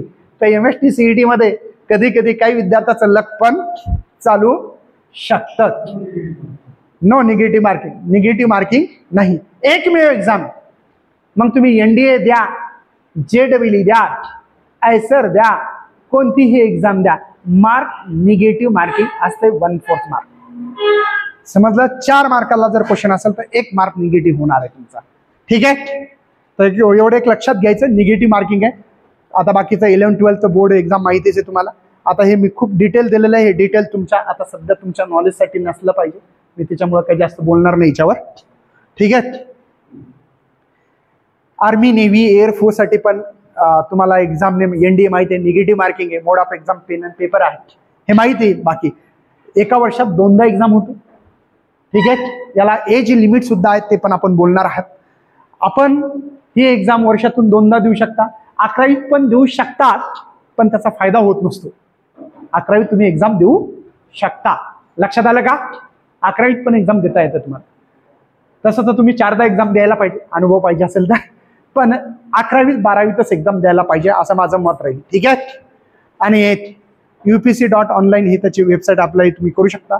11th appear student असाल तर हा इलिजिबल नाही, म्हणजे तुम्ही एक्झाम देऊ शकता, पण तुम्ही त्याच्यासाठी SSB म्हणजे इंटरव्ह्यू असेल त्याच्यासाठी तुमचं सिलेक्शन होणार आहे. टोटल सीट आर्मीमध्ये किती आहे ते पूर्ण दिलेलं आहे, 208 इन्क्लुडिंग 10 फॉर फिमेल कॅन्डिडेट. आता मुलींना पण जसं तुम्हाला माहितीच आहे की आता नाशिकमध्ये तर SBIचे पण 30 मुलींचं सिलेक्शन करू शकतात, तर इकडे पण जागा आलेल्या आहेत. नेव्हीमध्ये 42 आहे, इन्क्लुडिंग 12 फिमेल आहे त्याच्यामध्ये, है ना. एअरफोर्समध्ये 92, हे सगळं मी दिलेलं आहे याच्यामध्ये total. Okay. Education and qualification दिलं. आर्मी मध्ये तुम्हाला जर म्हणजे जायचं असेल तर 10+2 बोर्ड, म्हणजे तुम्हाला 12वीची एक्झाम पास आउट पाहिजे, हे सगळं दिलेलं आहे ते. आता मॅथमॅटिक्स मध्ये तुम्हाला 2.5 तास आहे, 300 मार्काचा पेपर आहे, माहिती आहे ना. आणि सर्वात महत्वाचं काय माहिती आहे, जर तुम्ही पहिला पेपर पास झाला नाही तर नेक्स्ट तुमचा 600 मार्काचा जो पेपर असतो गॅट, त्या पेपर चेक केल्या जात नाही. भाषा कळतं? जर तुम्हाला एक्झाम ही जी आहे NDA ची, जर तुम्हाला क्रॅक करायचं असेल तर सर्वात महत्वाचं आहे ते म्हणजे मॅथ. मग मॅथ म्हणजे काय 11वी 12वीच आहे का? तर नाही. तुम्हाला तुमचं जे काही 8वी पासून असणारे बेसिक आहे ते तुमचं चांगलं असलं पाहिजे. सर आमचं 11वी 12वी चांगलं करेल, पण सर 8वी 9वी 10वीचं मॅथ चांगलं नाही, याच्यात उपाय आहे का? उपाय आहे का? आहे की नाही? उपाय माहित पाहिजे ना. काहीच नाही, मी सांगतो तेवढं करायचं. तुम्हाला एक मेन्शुरेशन नावाचं चॅप्टर असतं की नाही, जसं की व्हॉल्यूम ऑफ द स्फिअर काढा. किती जणाला येतं? हात वर करा, बघू आपण. अरे 8वी 9वी 10वी शिकलं ना मेन्शुरेशन नावाचं. हा सांग बेटा, सांग. Very good. Wall, area of the sphere, area of the sphere. हा जी, यस. सर्कम्फरन्स ऑफ सर्कलचा फॉर्म्युला कोणाला येतं? खूप सोपा विचारला आता. पाय आर 2 पाय, है ना. Area of the circle, volume of the cylinder, pi r square. No,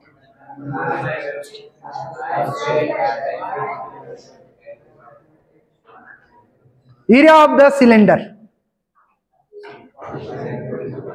2 pi r l. हे बघा, फॉर्म्युले पाठ करण्यापेक्षा how to remember the formula is most important. How to construct the formula most important. आता बघा कसा फॉर्म्युला तयार करतात. एक साधा, आता मी तर पूर्ण तर नाही शिकू शकणार आहे ना, चुकून मुकून 11वी 12वीला आलं तर सांगेन, येतं सांगणं शक्य नाही का आता. हे सिलेंडर म्हणजे काय? असंच असतं ना सिलेंडर. आमच्या इकडे असंच, तुमच्याकडे कसं आहे? असंच आहे का? अरे लेटेस्ट खबर आहे, इधर देखो भाई. हा, असं का सर? मला सांगा, माझा प्रश्न आहे, तुम्हाला या डायग्रामला काय म्हणतात? स्क्वेअर नाही दिसत मला. स्क्वेअर दिसत तुम्हाला? बरं ठीक आहे, आता सांगा. आता दिसत नाही, करेक्ट आहे. मी म्हणलं याचा एरिया काढायचा, कसा काढणार सांगा? Length, right. म्हणजे तुम्ही ही साईड मोजली आणि ही साईड मोजली. आता याचा फॉर्म्युला मी तयार कसा करावा उदाहरण देतोय. ठीक आहे. आता याला दोन बघा, एक ही एक साईड आहे आणि एक ही एक साईड आहे, असंच ना, किंवा असं म्हणा ही एक साईड आहे आणि ही एक साईड आहे, असंच म्हणचाल ना. ही साईड कशी आहे बरं, हिराकडे बघा 2 पार आहे का ही साईड अशी. अरे जसं तुम्ही ही साईड मोजली तशी ही साईड मोजावं लागेल की नाही. पण ती साईड कशी आहे, सर्कम्फरन्स ऑफ सर्कल आहे का. अरे आहे की नाही बाबा. आणि मल्टिप्लाय ही काय आहे, लेंथ ऑफ द सिलेंडर आहे. जसं तुम्ही इथं म्हटलात की सर लेंथ ही ब्रीथ आहे, म्हणला का नाही. झाला का नाही फॉर्म्युला तयार, झाला की नाही, समजलं का. तर फॉर्म्युला तयार करता आला पाहिजे. फॉर्म्युला पाठ नसतं करायचा, फॉर्म्युला तयार करायचा असतो, ते शिका. तुम्हाला जर समोर जीवनात जायचं असेल तर मी तुम्हाला काय म्हटलं, काही विद्यार्थी तुमच्या आजूबाजूला तुमच्या परिसरामध्ये तुम्ही बघितलं असेल कदाचित, मला माहिती नाही तुम्ही बघितले की नाही. काही काही मुलं खूप अभ्यास करतात, रात्रंदिवस ते पुस्तकातला किडा असतात, त्याला पुस्तकातला लाईन टू लाईन माहिती असतं. ऍक्च्युली असं पण होतं. आता बोरेकर सरांना माहिती आहे, आम्ही ज्युनियरला 11वी-12वीला जेव्हा जून महिन्यात इंटरव्ह्यू घेण्यासाठी आमच्याकडे मुलं पाठवले जातात आणि एखादा पॅरेंट्स येतो, पॅरेंट्स म्हणतात सर माझ्या मुलाला आहे ना 97% आहे, सर 98% आहेत. मी साधा लॉ विचारला, न्यूटन्स लॉ सांग. हा मुकपाट असे फेकतात, काय तोंडातून फॉर्म्युले फेकतात, लगे लॉस फेकतात. आम्हाला वाटतं की यार आमच्या कानाखाली मारली का काय, इतकं जोरजोऱ्याने बोलतात. आणि बेसिक नॉलेज काय विचारलं की फुस फुग्यातली हवा खाली. कळतं का. ही तुम्हाला माहित आहे का, मी जेव्हा विद्यार्थी होतो माझ्या आधीच्या बॅचमध्ये, कदाचित सरच्या बॅचला पण सर असंच असेल, 12वीच्या मार्कवर तुम्हाला MBBS, 12वीच्या मार्कवर इंजिनिअरिंग, आणि मग ते विद्यार्थी कुठेतरी जाऊन फेल होत होते. त्याचं कारण असं होतं की तुम्ही पाठांतर करून तुम्ही तुमचे बोर्डचे पेपर लिहू शकता. तुमची जी काही एक्झाम आहे पाठांतर करा, एक्झाम मध्ये लिहा, मार्क घ्या 90, 95, 96, 97. पण तो खरंच विद्यार्थ्याची जी ॲबिलिटी जर ओळखायची असेल, म्हणून ही कॉम्पिटेटिव्ह एक्झाम आलेली आहे. आज पण तुम्ही SPI ला कॉम्पिटेटिव्ह एक्झाम देऊन तुम्ही जाताय, कारण काय माहितीये, तुमचं नॉलेज चेक केलं जातंय. तुम्ही प्रेझेन्स ऑफ माइंड किती आहे, तुम्हाला तुमचं डोकं किती वापरता येतं, तुम्ही तुमच्यातला जे काही नॉलेज आहे त्याला प्रेझेंट कसे करतात, या गोष्टीवर ही एक्झाम अवलंबून आहे. म्हणूनच हे एक्झाम ठेवलेलं. आता जे काही कॉम्पिटेटिव्हचं युग जे आलेलं आहे ते काय, हे MCQs काय विचारलं जातं माहितीये का, असं विचारलं जातो की तुमचे लेव्हल चेक केल्या जाते. पाठांतराला महत्व नाहीये. पाठांतराला महत्व आहे का नाही. आता तुम्ही जी ची व्हॅल्यू पाठ करता, तुम्ही पण ग्रॅव्हिटेशन चॅप्टर शिकला, जी ची व्हॅल्यू सांगितली 9.8 मीटर पर सेकंड स्क्वेअर. तुम्ही असं हे कॉन्स्टंट व्हॅल्यू सांगता की नाही. ही कॉन्स्टंट व्हॅल्यू हे आहे का नाही, व्हेरिएबल व्हॅल्यू. व्हॅरिएशन ऑफ जी तुम्ही शिकला असेल ना. तुम्ही जर आर्थच्या वरी गेला तर जी ची व्हॅल्यू तुम्हाला माहिती कमी होते, आतमध्ये गेले कमी होते. सरफेस ऑफ द अर्थ वर 9.8, पण सरफेस ऑफ अर्थ वर पण 9.8 नाही, कुठे ती 9.83 आहे, कुठे 9.78 आहेत. इक्वेटर पोलार आहे की नाही, माहित असेल ना तुम्हाला. त्याच्यानंतर रोटेशन ऑफ अर्थ जेव्हा करते तेव्हा ग्रॅव्हिटी कमी होते. आता ही जे काही गोष्टी आहेत ह्या हळूहळू तुम्हाला कळणं गरजेचं आहे. काय, मला जर समजा हे चॉक आहे, या चॉकला जर मी फेकला असं आणि हा चॉक मला पृथ्वीच्या भोवती फिरवायचा आहे, कितीच्या गतीने फेकावं लागेल. नो कोई है 8 किलोमीटर प्रति सेकंद. जर या चॉकला मला या ऑर्बिट मध्ये फिरवायचं असेल तर या चॉकला जर मी 8 किलोमीटर, मी प्रति सेकंद म्हणतोय, एका सेकंदाला म्हणतो मी, तासाला नाही म्हणत, सेकंद कळतं ना. एका सेकंदाला जर 8 किलोमीटर जर स्पीडनं जर फेकलं तर हा चॉक असा फिरत राहील मून सारखा, आहे की नाही. लगेच तिच्यासाठी कोणता फॉर्म्युला होता डोक्यात द्यायला पाहिजे, लगेच GR फॉर्म्युला आहे सर, आहे की नाही. मग जी ची व्हॅल्यू किती आहे सगळ्यांना माहिती आहे. बघा मी तुम्हाला ऑर्बिटल या क्रिटिकल जी ची व्हॅल्यू सगळ्यांना 10 माहिती आहे. याची व्हॅल्यू R ची रेडियस माहिती आहे तुम्हाला, 6.4 × 10⁶ मीटर म्हणा. किलोमीटर म्हणायचं असेल तर 6400 किलोमीटर म्हणा, आहे की नाही. तर 6.4 × 10⁶ आहे. मग तुम्हाला माहिती आहे या दोघांचं मल्टिप्लिकेशन काय येईल, 64 येईल. तर याचा 8 येईल, इथं 3 येईल. आता 10⁻³ म्हणजे काय असतं रे, काय असतं, किलो. हे मीटर पर सेकंड मध्ये आहे ना, किलोमीटर प्रति सेकंद. कळालं का. कॅल्क्युलेशन असेच यायला पाहिजे. ते काय कॅल्क्युलेशन आकडे मोडत बसायचा वेळ नसतो. इथे बी कॉम्पिटेटिव्ह एक्झाम आहे भाऊ, तिथं आकडे नाही मोडायचे, तिथं बिलकुल नंबर दिसणे, मल्टिप्लिकेशन डोक्यात येणे आणि उत्तर देणे. तेवढी प्रॅक्टिस करावं लागतं. मार्केटमध्ये आज लाखो पुस्तकं अवेलेबल आहेत. कशासाठी? प्रॅक्टिससाठी अवेलेबल आहे की नाही? आणि तुम्ही कॉम्पिटेटिव्ह एक्झाममध्ये तुम्हाला एंटर करायचंय म्हणूनच आज मी SPIच्या एक्झामसाठी इथं आलेला आहे. लक्षात आलं का? मला सांगायचं तात्पर्य एवढंच आहे. आलं का आपलं? करायचं कंटिन्यू का? खूप वेळ झाला.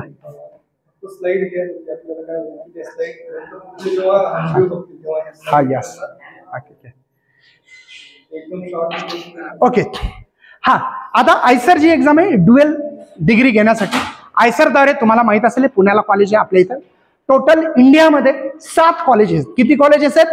7 कॉलेजेस. आता ह्या जे काही आयसर आहे याच्यात एंट्रन्स एक्झामिनेशन ऍडमिशन BS आणि BSMS म्हणजे बॅचलर आणि मास्टर डिग्री पण याच्यामध्ये भेटतं. याच्यातून तुम्हाला पुढे चालून खूप काही रिसर्च सेंटरमध्ये जे लोक जातात त्यांना ही एक्झाम देण्यासाठी ऑपॉर्च्युनिटी पण असतं. हा ना, ड्युएल डिग्री प्रोग्राम आहे. तुम्हाला आधी सांगितलं 5 year dual degree programme science स्टुडंटसाठी ऑपॉर्च्युनिटी पर म्हणजे तुम्हाला जर PhD GED करायसाठी पण खूप कामात पडणार आहे पुढे चालून. आयसर पुणे मी जे काही 7 कॉलेजेसमध्ये यांचे नाव आहे तिथे आयसर पुणे आयसर है ना, भोपाळला आहे, कोलकाताला आहे, तिरुवनंतपुरमला आहे, तिरुपतीला पण आहे ना. हा तिरुपतीला पण हे 7 कॉलेजेस दिलेले. 7 कॉलेजेस फक्त इंडियामध्ये. तुमच्या माहितीसाठी याच्यावर एवढा खर्च सेंट्रल गव्हर्नमेंट करते जेवढं पूर्ण महाराष्ट्रातल्या कॉलेजवर होत नसेल तेवढ्या 7 कॉलेजवर खर्च होतो. एवढ्या फॅसिलिटीज आहेत जबरदस्त. आणि ही एक्झाम तेच मुलं क्रॅक करू शकतात ज्यांना JEEचा खूप चांगला अभ्यास आहे. ज्यांना IIT भेटलं नाही ते आयसर मध्ये जातात. म्हणजे सेकंड ऑप्शन ठेवतात मुलं. तुम्ही विचार करा म्हणजे किती टफ एक्झाम असेल. आणि सिलेबस हे जे काही JEEचा आहे तोच आहे, दुसरा कोणता सिलेबस नाही. Course available in IISER. आता आयसर मध्ये काय काय करू शकतो आपण है ना, तर त्याचे कोर्स दिले सायन्स मधले बायोलॉजी केमिस्ट्री हे सगळे फिजिक्स सगळे सब्जेक्ट दिले. आता पूर्ण केमिकल इंजिनिअरिंग आहे, डेटा सायन्स इंजिनिअरिंग आहे. हा आयसर एक्झाम असते. आयसरची एक एक्झाम आहे जसं JEEची एक्झाम आहे. हा तर आयसर ही एक्झामचे फॉर्म निघतात आणि आयसर एक्झाम देण्यासाठी तुम्हाला जसं JEEची एक्झाम द्यायची तशीच आयसरची एक्झाम द्यायची. आणि त्यांचं सिलेक्शन पण तसंच जसं JEE करतात तसंच आहे. ठीक आहे.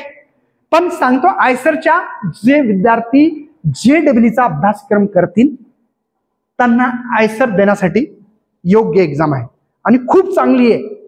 अरे बाबा तुम्ही विचार करा IIT तरी 23 कॉलेज आहेत, आयसर म्हणजे 7च कॉलेज आहेत. म्हणजे कसलं स्पर्धा आहे ते विचार करू शकता तुम्ही.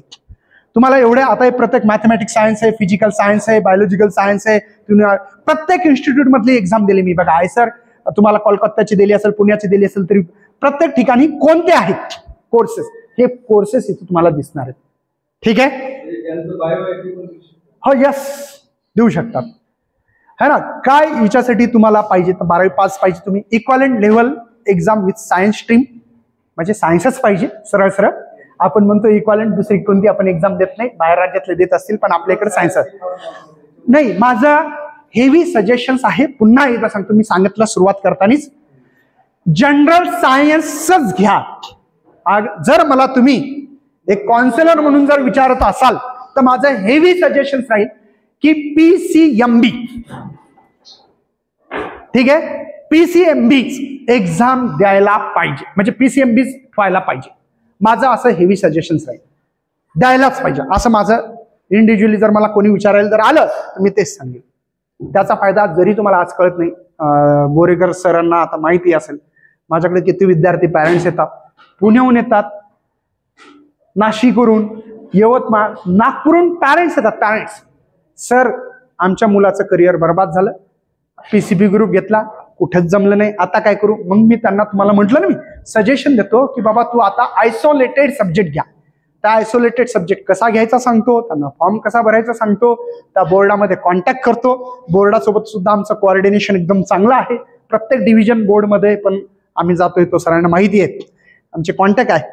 आम्ही सांगतो की बाबा या मुलाला अशी अशी मदत लागते. मुलांना माहिती नसतं आणि नंतर देऊन CET देतात आणि नंतर कुठेतरी इंजिनिअरिंग जातात. पण वेळ निघून जातो. 12वी झाल्यानंतर ही प्रोसेस करतात. त्याच्यामुळं भलं तुम्हाला मॅथ नसेल करायचं ठेवा. पास होणं सायन्समध्ये कठीण नाहीये. प्रॅक्टिकलचे 30 मार्क आहेत आणि पास व्हायला फक्त 5 मार्क लागतात. मला वाटते दुनियातली सगळ्यात सोपी एक्झाम पास होण्यासाठी ती आहे सायन्सची. करेक्ट आहे सर? सोपी एक्झाम कोणती आहे? सायन्स. का बरं? 30 मार्क कितीचे प्रॅक्टिकलचे? 30 मार्क. 18 मार्क बोर्डाच्या एक्झाम मध्ये असा पेपर दिला, याचं कारण मला माहिती आहे, तेही सांगतो. मी त्या कमिटीमध्ये होतो, सरांना माहिती आहे. आमचे म्हणजे ज्यावेळेस वर्षात गायकवाड म्हणून एक एज्युकेशन मिनिस्टर होते, आम्ही त्या कोर कमिटीत होतो. याचं कारण सांगतो. त्याचं कारण बी आहे, 18 मार्कची एक्झाम मध्ये तुम्हाला अशी दिल्या गेलेली आहे की या ठिकाणी 10 मार्क एमसीक्यूज, 10 मार्क्स कशाचे तुमचे? एमसीक्यूचे. ठीक आहे. आणि 8 mark VSA, very short answer. अशा प्रकारची हे जे काही 18 मार्क तुम्हाला भेटू शकतात कोणाला पण. जर तुम्ही कदाचित लकी पर्सन असाल तर तुम्ही नुसतं लिहिले म्हणजे तिथे ABCD लिहून त्याचं समोरचं उत्तर लिहायचं असते, ते एका शब्दात असते. तुम्ही हे जर 18 मार्कचं असं जरी लिहिलं त्याच्यात ते 4 मार्क पडतात आणि पास होतात. ठीक आहे, लक्षात आलं? 5 मिनिट. ओके.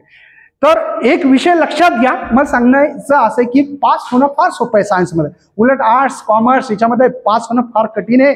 तुमच्या माझ्यासाठी लिहावं लागतं, लिहिण्याची प्रॅक्टिस पाहिजे. इथं लिहायची प्रॅक्टिस लागत नाही, काहीच लागत नाही. ठीक आहे. आता हे 18 मार्काचा एक्झाम का दिलेली आहे, याच्यात का दिलं सांगतो. आपल्या इकडे JEE मेन एक्झाम दिल्यानंतर एक ऍडव्हान्स एक्झाम असते. कोणती? या ऍडव्हान्स एक्झामला जर तुम्ही JEE ला क्वालिफाय झाला आणि तुमच्या JEE द्वारे तुम्हाला कॉलेज ऑफ अलॉटमेंट झालं तर तुम्हाला HSC बोर्डामध्ये 75% पर्सेंटेज असलं पाहिजे. किती टक्के? 75.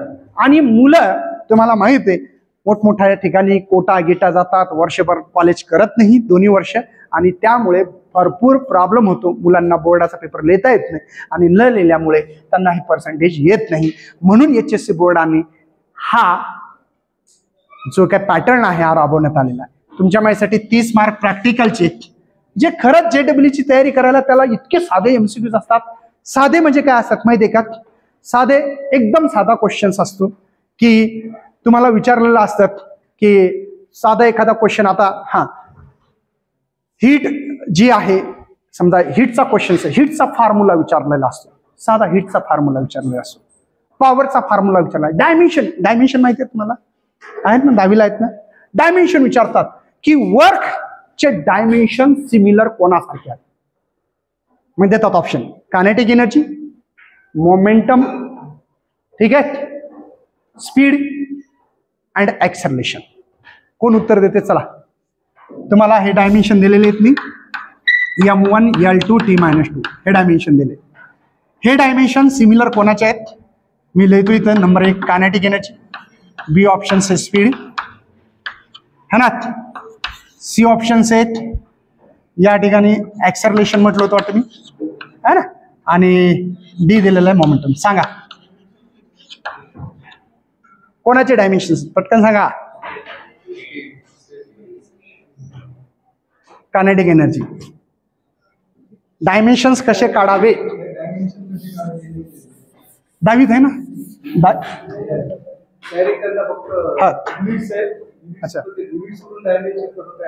अच्छा, सांगून देऊ का 2 मिनिटात? ठीक आहे. हे बघा, फार सोपे आहेत हे. याच्यावर क्वेश्चन SPI चा मी बघितलेला आहे तुमच्या माहितीसाठी. आता आम्ही म्हणजे तुमच्या माहितीसाठी मी नेमकंच आत्ताच SPI चे एक मेन जे कोऑर्डिनेटर आहे त्याच्यासोबत नेमकंच बोललो आणि मला त्यांनी खूप माहिती घेतली मी तिथून, आणि मी विचारलं सिलेबस बद्दल. ठीक आहे. सोपं काय मी सांगतो. डायमेन्शन्स काढणं कठीण नसतं. डायमेन्शन्स कसे काढावे एका मिनिटाचा प्रॉब्लेम आहे तो. फारच सोपे आहेत. बघा, सर्वात आधी तुम्हाला फंडामेंटल क्वांटिटी नाव ऐकलं? लेंथ, मास माहित आहे? लेंथ, मास, टेम्परेचर, इलेक्ट्रिक करंट नाव ऐकलं? हा, ठीक आहे, व्हेरी गुड. बघा, लेंथ लवकर लिहितो त्याच्यामुळे थोडंसं अक्षर. लेंथ, मास, ठीक आहे, टाइम, बराबर आहे. ओके. इलेक्ट्रिक करंट मी शॉर्टकट लिहितो, इलेक्ट्रिक करंट, टेम्परेचर. बस हे महत्वाचे आहेत आमच्या इथं. जास्त करून हे 3 महत्वाचे आहेत. हे 3 फंडामेंटल क्वांटिटी. सर्वात आधी 3 फंडामेंटल क्वांटिटी आल्या, ह्या नंतर आलेल्या आहेत 3. तुम्हाला माहित असेल गॉस नावाचा सायंटिस्ट होता 1832 मध्ये. सगळ्यात आधी ह्या क्वांटिटी आहेत, म्हणून लक्षात राहू द्यायच्या. सगळी दुनिया याच्यावर चालू आहे, हे बाकीचे नंतर जोडलेले. ठीक आहे. याला दाखवताना स्क्वेअर ब्रॅकेट करायचं, लेंथ आहे म्हणून एल लिहायचं. याचा पॉवर काही नसते म्हणजे 1 असतं, नाही लिहिला तरी चालते, लिहिला तरी चालेल. डायमेन्शन मध्ये मास साठी एम दाखवायचं आणि टाइम साठी टी दाखवायचं. करंट साठी काही लोक आय दाखवू शकतात किंवा ए पण दाखवण्याची पद्धत आहे, आणि टेम्परेचर साठी थिटा दाखवू शकतात, आणि काही लोक केल्विन सुद्धा दाखवू शकतात. मला वाटते इकडे फार काही हा महत्वाचं. आता बघा काढायचे कसे. पहिल्यांदा सर्वात आधी एक उदाहरण बघू आपण. घ्या उदाहरण, आपल्याकडे स्पीड आहे. स्पीडचा फॉर्म्युला सांगा पटकन. डिस्टन्स अपॉन, ठीक आहे. डिस्टन्स कशात मोजतात आणि टाइम कशात मोजतात. चला डायमेन्शन लेता मी LMT MLT काही फरक पडत नाही, ठीक आहे. 3 ह्या क्वांटिटी लिहायच्याच, कधी लक्षात घ्या. सर्वात आधी चेक करायचं, हा एम म्हणजे मास आहे. कॅपिटल एम हा मास असतो डायमेन्शन्स मध्ये, आणि युनिट मध्ये स्मॉल एमचा अर्थ मीटर असतो. काय असतो मला सांगा. हे कोण आहे. मीटर म्हणजे काय होईल बरं, हिच्यातला तिन्हीपैकी कोणता येईल सांगा बरं. टर्म लेंथ येईल, लेंथ येईल ना. हा सेकंड म्हणजे कोणी. हा डिवाइडचा वर गेला तर पॉवर इनव्हर्स होते, माहितीये का तुम्हाला. पॉवर इनव्हर्स म्हणजे उलटा होतो. याचा पॉवर काही नाही, 1 आहे, वर गेल्यावर -1. समजलं. आता मला एक सांगा, इथं काहीतरी दिसतं का. मास म्हणजे केजी किलोग्राम काही आहे का, म्हणून 0 लिहायचं. तुम्ही 1-2 काढल्यानंतर कळेल. त्याच्यानंतर आपण करू एक एरिया, ठीक आहे. सिंपल देतो. एरियाचा फॉर्म्युला आहे साईडचा स्क्वेअर, बरोबर आहे. चला आता सांगू शकता, सांगा बरं कोण सांगते बघू. LMT सांगा. मास दिसतं का इथं आहे का. लेंथ दिसतो का, किती. टाइम दिसते का, समजतं. थोडंफार जास्त नाही, 19-20. चला मोमेंटम पी न दाखवतात, मास इंटू वेलॉसिटी. मास कशात मोजतात, आणि स्पीड वेलॉसिटी म्हणा, स्पीड म्हणा, तुम्हाला स्केलर वेक्टरचं काही घेणं नाही सध्याचं. वेलॉसिटी कशात मोजतात, वरी पाहायचं आणि खाली सांगायचं, बाकी काही करायचं, डोकं नका लावू. आहे की नाही. आहे कोणाला डाऊट आहे याच्यात. युनिट कसं काढतात कळालं, ठीक आहे. चला आता याचे डायमेन्शन MLT. चला आता मला सांगा, हा एम आणि या एमचा काही संबंध आहे का, समजतं ना. हा किलोग्राम म्हणल्यानंतर कोणाचा पॉवर द्यायचा आहे. Very good. हा मीटर म्हटल्यावर कोणाचा पॉवर देऊ. Very good. हा सेकंड आहे, पण टीचा पॉवर येईल आहे ना. पण हा डिवाइड असल्यामुळे काय येईल, काही टेन्शन. समजतं सगळ्यांना. हळूहळू समजून घेऊ. बघा फोर्सचा फॉर्म्युला मास इंटू एक्सेलरेशन माहित आहे सगळ्यांना. आधी एक्सेलरेशन बघू म्हणजे सोपं झालं. एक्सेलरेशन असतात वेलॉसिटी चेंज होणे, है ना. उदाहरण, फॅन चालू केल्यानंतर आमच्या इकडे ना डायरेक्ट 5व्या गिअरमध्ये टाकतो आम्ही फॅनचं, आणि बरोबर फिरतं. असं होतं. गाडी चालू केली सर 5व्या गिअरमध्ये गाडी डायरेक्ट धूम मचाले, असं होते. मग काय करताय, ऍक्सेलरेशन कळतं का काय तुम्हाला माहिती आहे. ABC असतं गाडी चालवताना. कधी 4 व्हीलर गाडी कोणी चालवली, ABC माहिती आहे ना. माहिती आहे ना, ABCचा अर्थ माहिती आहे का, आहे ना. ऍक्सेलरेटर, ब्रेक. तुम्हाला माहिती आहे का ऍक्सेलरेशन शब्द कुठून आला माहिती आहे तुम्हाला. गाडी चालवता, स्कूटी, मग त्याला काय म्हणता तुम्ही. त्याच्यावरून काय करता, तुमच्या गाडीची स्पीड काय करता, वाढवणे किंवा कमी करणे, त्याला काय म्हणतात ऍक्सेलरेशन. म्हणजे स्पीड कमी जास्त. लक्षात घ्या, हे शब्द जे आले ना हे आपल्या घरातूनच आलेले, माहिती नाही, रोज यूज करतो. फिजिक्स रोज जीवनामध्ये यूज मध्ये माहितच नाही. काख्यात कळसान गावाला आहे की नाही. सगळ्यांना माहिती नाही ऍक्सेलरेशन. कोणी बघितलं नाही असं कोणी नाही ना. चला मग आता वेलॉसिटीचं किंवा स्पीड म्हणा, याचं आहे मीटर पर सेकंड, आणि हा एक टाइम आहे. हा इथं सेकंड येईल की नाही, है का. मीटर पर सेकंड हे 20 डायमेन्शन. टाइम कोणाचं आहे कळालं का. मग काय होईल इथं, मीटर प्रति सेकंड स्क्वेअर. कळतं काय. चला करायचे. चला MLT सांगा. हा इथं मास दिसतं का? लेंथ किती आहे? टाइम किती आहे? चला, F is equal to m a. Actually हा लॉ नाहीये, F is equal to m a नाहीये. न्यूटनचा लॉ आहे चेंज इन मोमेंटम, है ना? चेंज इन मोमेंटम, याचं मोमेंटम झालं चेंज, है ना? तिथून आलेलं त्याचं इक्वेशन्स ऍक्च्युली बाद मध्ये बघा. इथं मास कशात मोजू सांगा पटकन. ऍक्सेलरेशन कशात मोजायचं? Metre per second square. ज्यांना माहिती नसेल, जे लोक झोपले असतील त्यांनी उठवून इकडे बघायचं एकदा. बघा, दिसतंय का? नक्की शुअर आहे सगळे? चला, MLT. चला, very good. Length, time, simple आहे. पण एक लक्षात घ्या, हे युनिट नाहीत फोर्सचे. फोर्स युनिट आहे न्यूटन. सर का बरं? हा, सांगतो, कारण सांगतो. ऍक्च्युली युनिट आहेत केजी मीटर पर सेकंड स्क्वेअरच आहे, पण याचा शोध फार महान असे शास्त्रज्ञ आहेत. ते तुझे काका आहेत माहिती ना? तुझेच काका आहेत ना? एकदम सिरियस झाला तू. ठीक है. तो ये न्यूटन अंकल जी है ना, ये बहुत फेमस साइंटिस्ट है और उन्होंने खोज निकाली थी, इसलिए न्यूटन नाम दिया. पण न्यूटनचे डायमेन्शन हिच्यामुळे पाठ करावं लागणार आहे. कशामुळे पाठ करायचं कळालं? कळालं का पाठ करायचं ते? अरे कळालं का?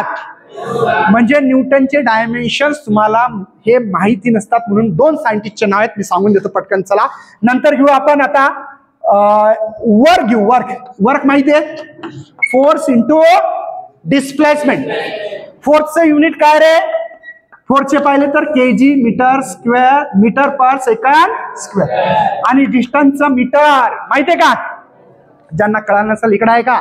सगळेजण बघा इकडे. फोर्सचा आत्ताच पाहिले KG metre per second square. आणि एस म्हणजे अंतर आहे. अंतर कशात मोजणार? बर काय येईल याचं? केजी मीटर मल्टिप्लाय मीटर का सेकंड का? चला घेऊ आपण MLT.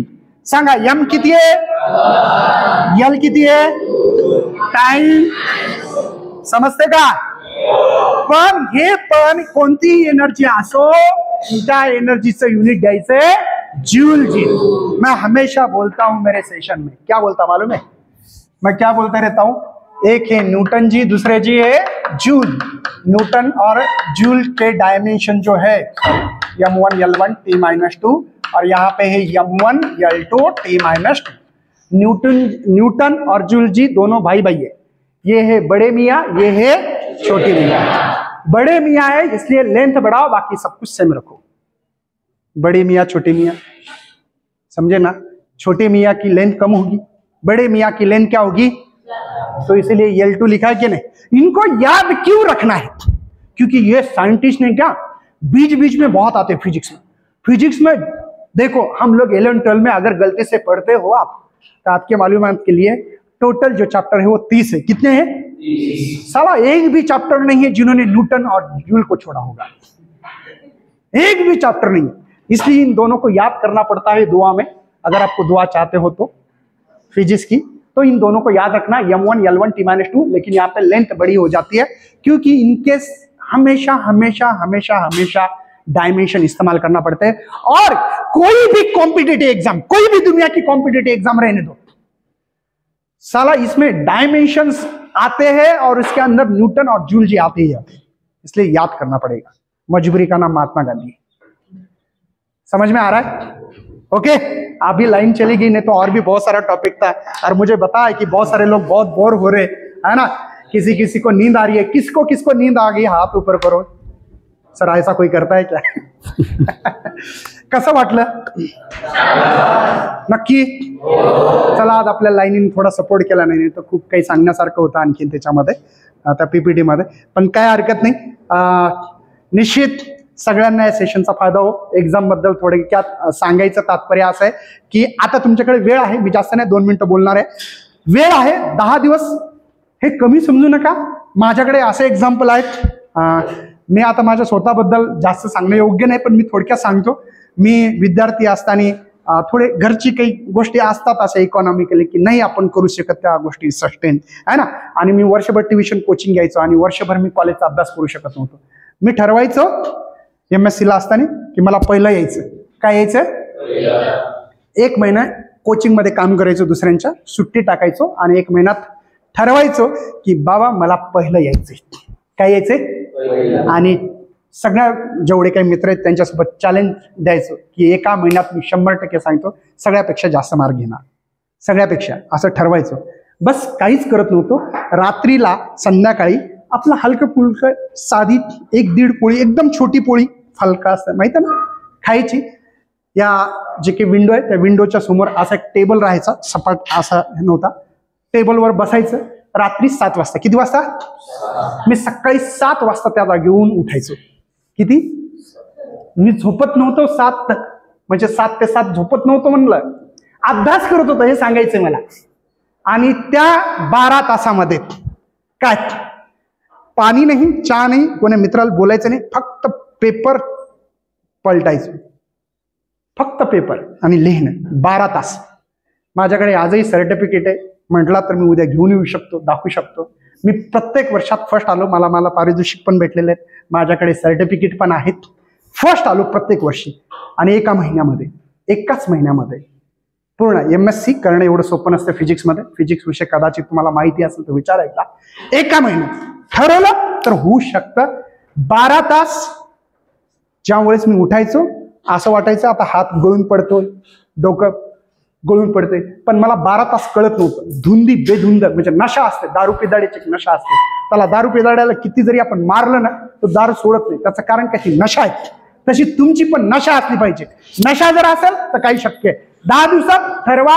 निश्चित सांगतो, हिच्यातल्या ज्यांनी मी सांगितलं आणि फॉलो केला, निश्चित तुम्ही भेटणार. तुमची SBI ची एक्झाम झाल्यानंतर किंवा तुमचा रिझल्ट आल्यानंतर, हा सर तुम्ही म्हटले होते, मी करून दाखवलं, निश्चित पेढे घेऊन येसाल. माझ्याकडे अशी अपेक्षा व्यक्त करतो. 12 तास म्हणजे 12 मिनिटं सुद्धा, 12 सेकंद सुद्धा वेस्टेज वेळ जाता कामा नये. जो वेळ सेकंदाचा मिनिटाचा काउंट करेल, निश्चितच त्याचं यश त्याच्या पाठीशी उभे खंबीर राहील. तुमचं यश तुमची वाट बघत आहे आणि तुमच्या यशासाठी तुम्हाला माझ्याकडनं सगळ्यांना बेस्ट लक. यही पे खत्म करते आज का सेशन. Bye and thanks.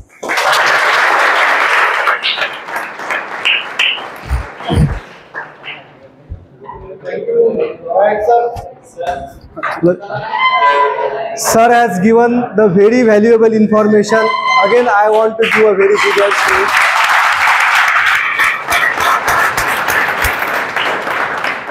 बघा, what efforts we are taking, and sir को मैंने सिर्फ 40 मिनट का ही समय दिया था और टॉपिक था हमारा करियर गाइडेंस. तो यहाँ पे हमारा करियर गाइडेंस भी नहीं, करियर गाइडेंस के साथ साथ यहाँ पे हमारा मोटिवेशन भी हुआ है और कुछ फिजिक्स का पार्ट भी हुआ है. जो डायमेंशन सर ने पढ़ाया था वो मैं आपको पढ़ाने वाला था और सर ने ही मुझे वो डायमेंशन पढ़ाए, because in class 10 this topic is not include. जब मैं SPI के पेपर्स देख रहा था तो उसमें ये पार्ट आया था मुझे. I didn't know how what is the dimension. मैं सर के पास गया तो सर ने मुझे समझाया, तो मैं समझने के बाद तो मुझे लगा ये तो it is very easy, but I don't know how to find out the dimensions from the SI units. तो आपको ये पार्ट भी यहाँ पे क्लियर हो गया. तो ये पार्ट इंपॉर्टेंट है. मैंने बच्चों को बोला था नोट डाउन करने के लिए. इस पे एक क्वेश्चन मैंने 2-3 पेपर में देखा है कि ये डायमेंशन के ऊपर एक क्वेश्चन आता है और बच्चों के ये इतना ईजी है. अब सबको समझ में आया ना. तो सर ने आज हमें बहुत सारी जानकारी दी, इसलिए I am specially thankful to Nayak sir. Thank you very much sir. और मैं वही बोल रहा हूँ, ऐसा नहीं डिसीजन लोगे तो कर पाओगे, ऐसा कुछ नहीं. मैं वही बोल रहा हूँ, आज भी हम लोग जो है आपके मालूमात के लिए हमारे आधे उम्र के लोग नहीं है आप लोग, आधे भी. आज सर भी देख रहे मॉर्निंग यहाँ 6:30-6 बजे आते आई थी, है ना. हाँ, मुझे इतना पता नहीं, लेकिन ठीक है ना. हाँ, रात के कभी 8 बजे तक यहाँ पे रहते. कितने घंटे ड्यूटी होगी? 14 घंटे. और घर से निकलना, जाना, वहां पे जाना, 15 तास तो घंटे, 15 घंटे तो कर रहे ना. आपके मालूमात के लिए मैं आज भी, मेरी उम्र है 39-40 साल के आसपास जा रहा हूं मैं भी अभी. आपके मालूमात के लिए आज भी मैं एक यूट्यूबर हूं. मैं आज भी कम से कम 18 से 20 घंटे काम करते हैं. अगर हम लोग हमारे यूट्यूब पे जाओगे तो आपको दिखाई देगा कि मैंने 12 घंटे खड़े रह के ऐसे यही एनर्जी के साथ, वो भी 12 घंटे का सेशन लिया. क्योंकि बढ़ाना जब रहता है ना तो एनर्जी दुगनी नहीं 5 गुना 10 गुना एनर्जी लगती है. क्योंकि अगर मैं मोटिवेट नहीं हूं तो मैं क्या खाक पढ़ाऊंगा आप लोगों को, है ना. समझे क्या? अगर हम लोग टीचर लोग आज भी अगर 20 घंटे काम कर सकते हैं तो आप क्यों नहीं? आपके अंदर तो इतनी सारी एनर्जी भरी है, बस उस एनर्जी का यूज करो और आपका एसपीआई का जो ड्रीम है उसको कंप्लीट करना है। Completely, sir. I sure that some of the students are there. They are serious and they will definitely give us the result. और नेक्स्ट बात जो है, अभी जो हमारा इंडिया का बैच बनने वाला है, सुपर 30 का जो बैच बनेगा, तो मैं चाहता हूँ इसमें से भी कुछ बच्चे हो। आपके लिए रिजर्वेशन भी हमने रखा है, 20% reservation for SPI student online and offline. तो उसमें सर जो है आपको फिजिक्स उसमें पढ़ाएंगे। Thank you sir, thanks once again.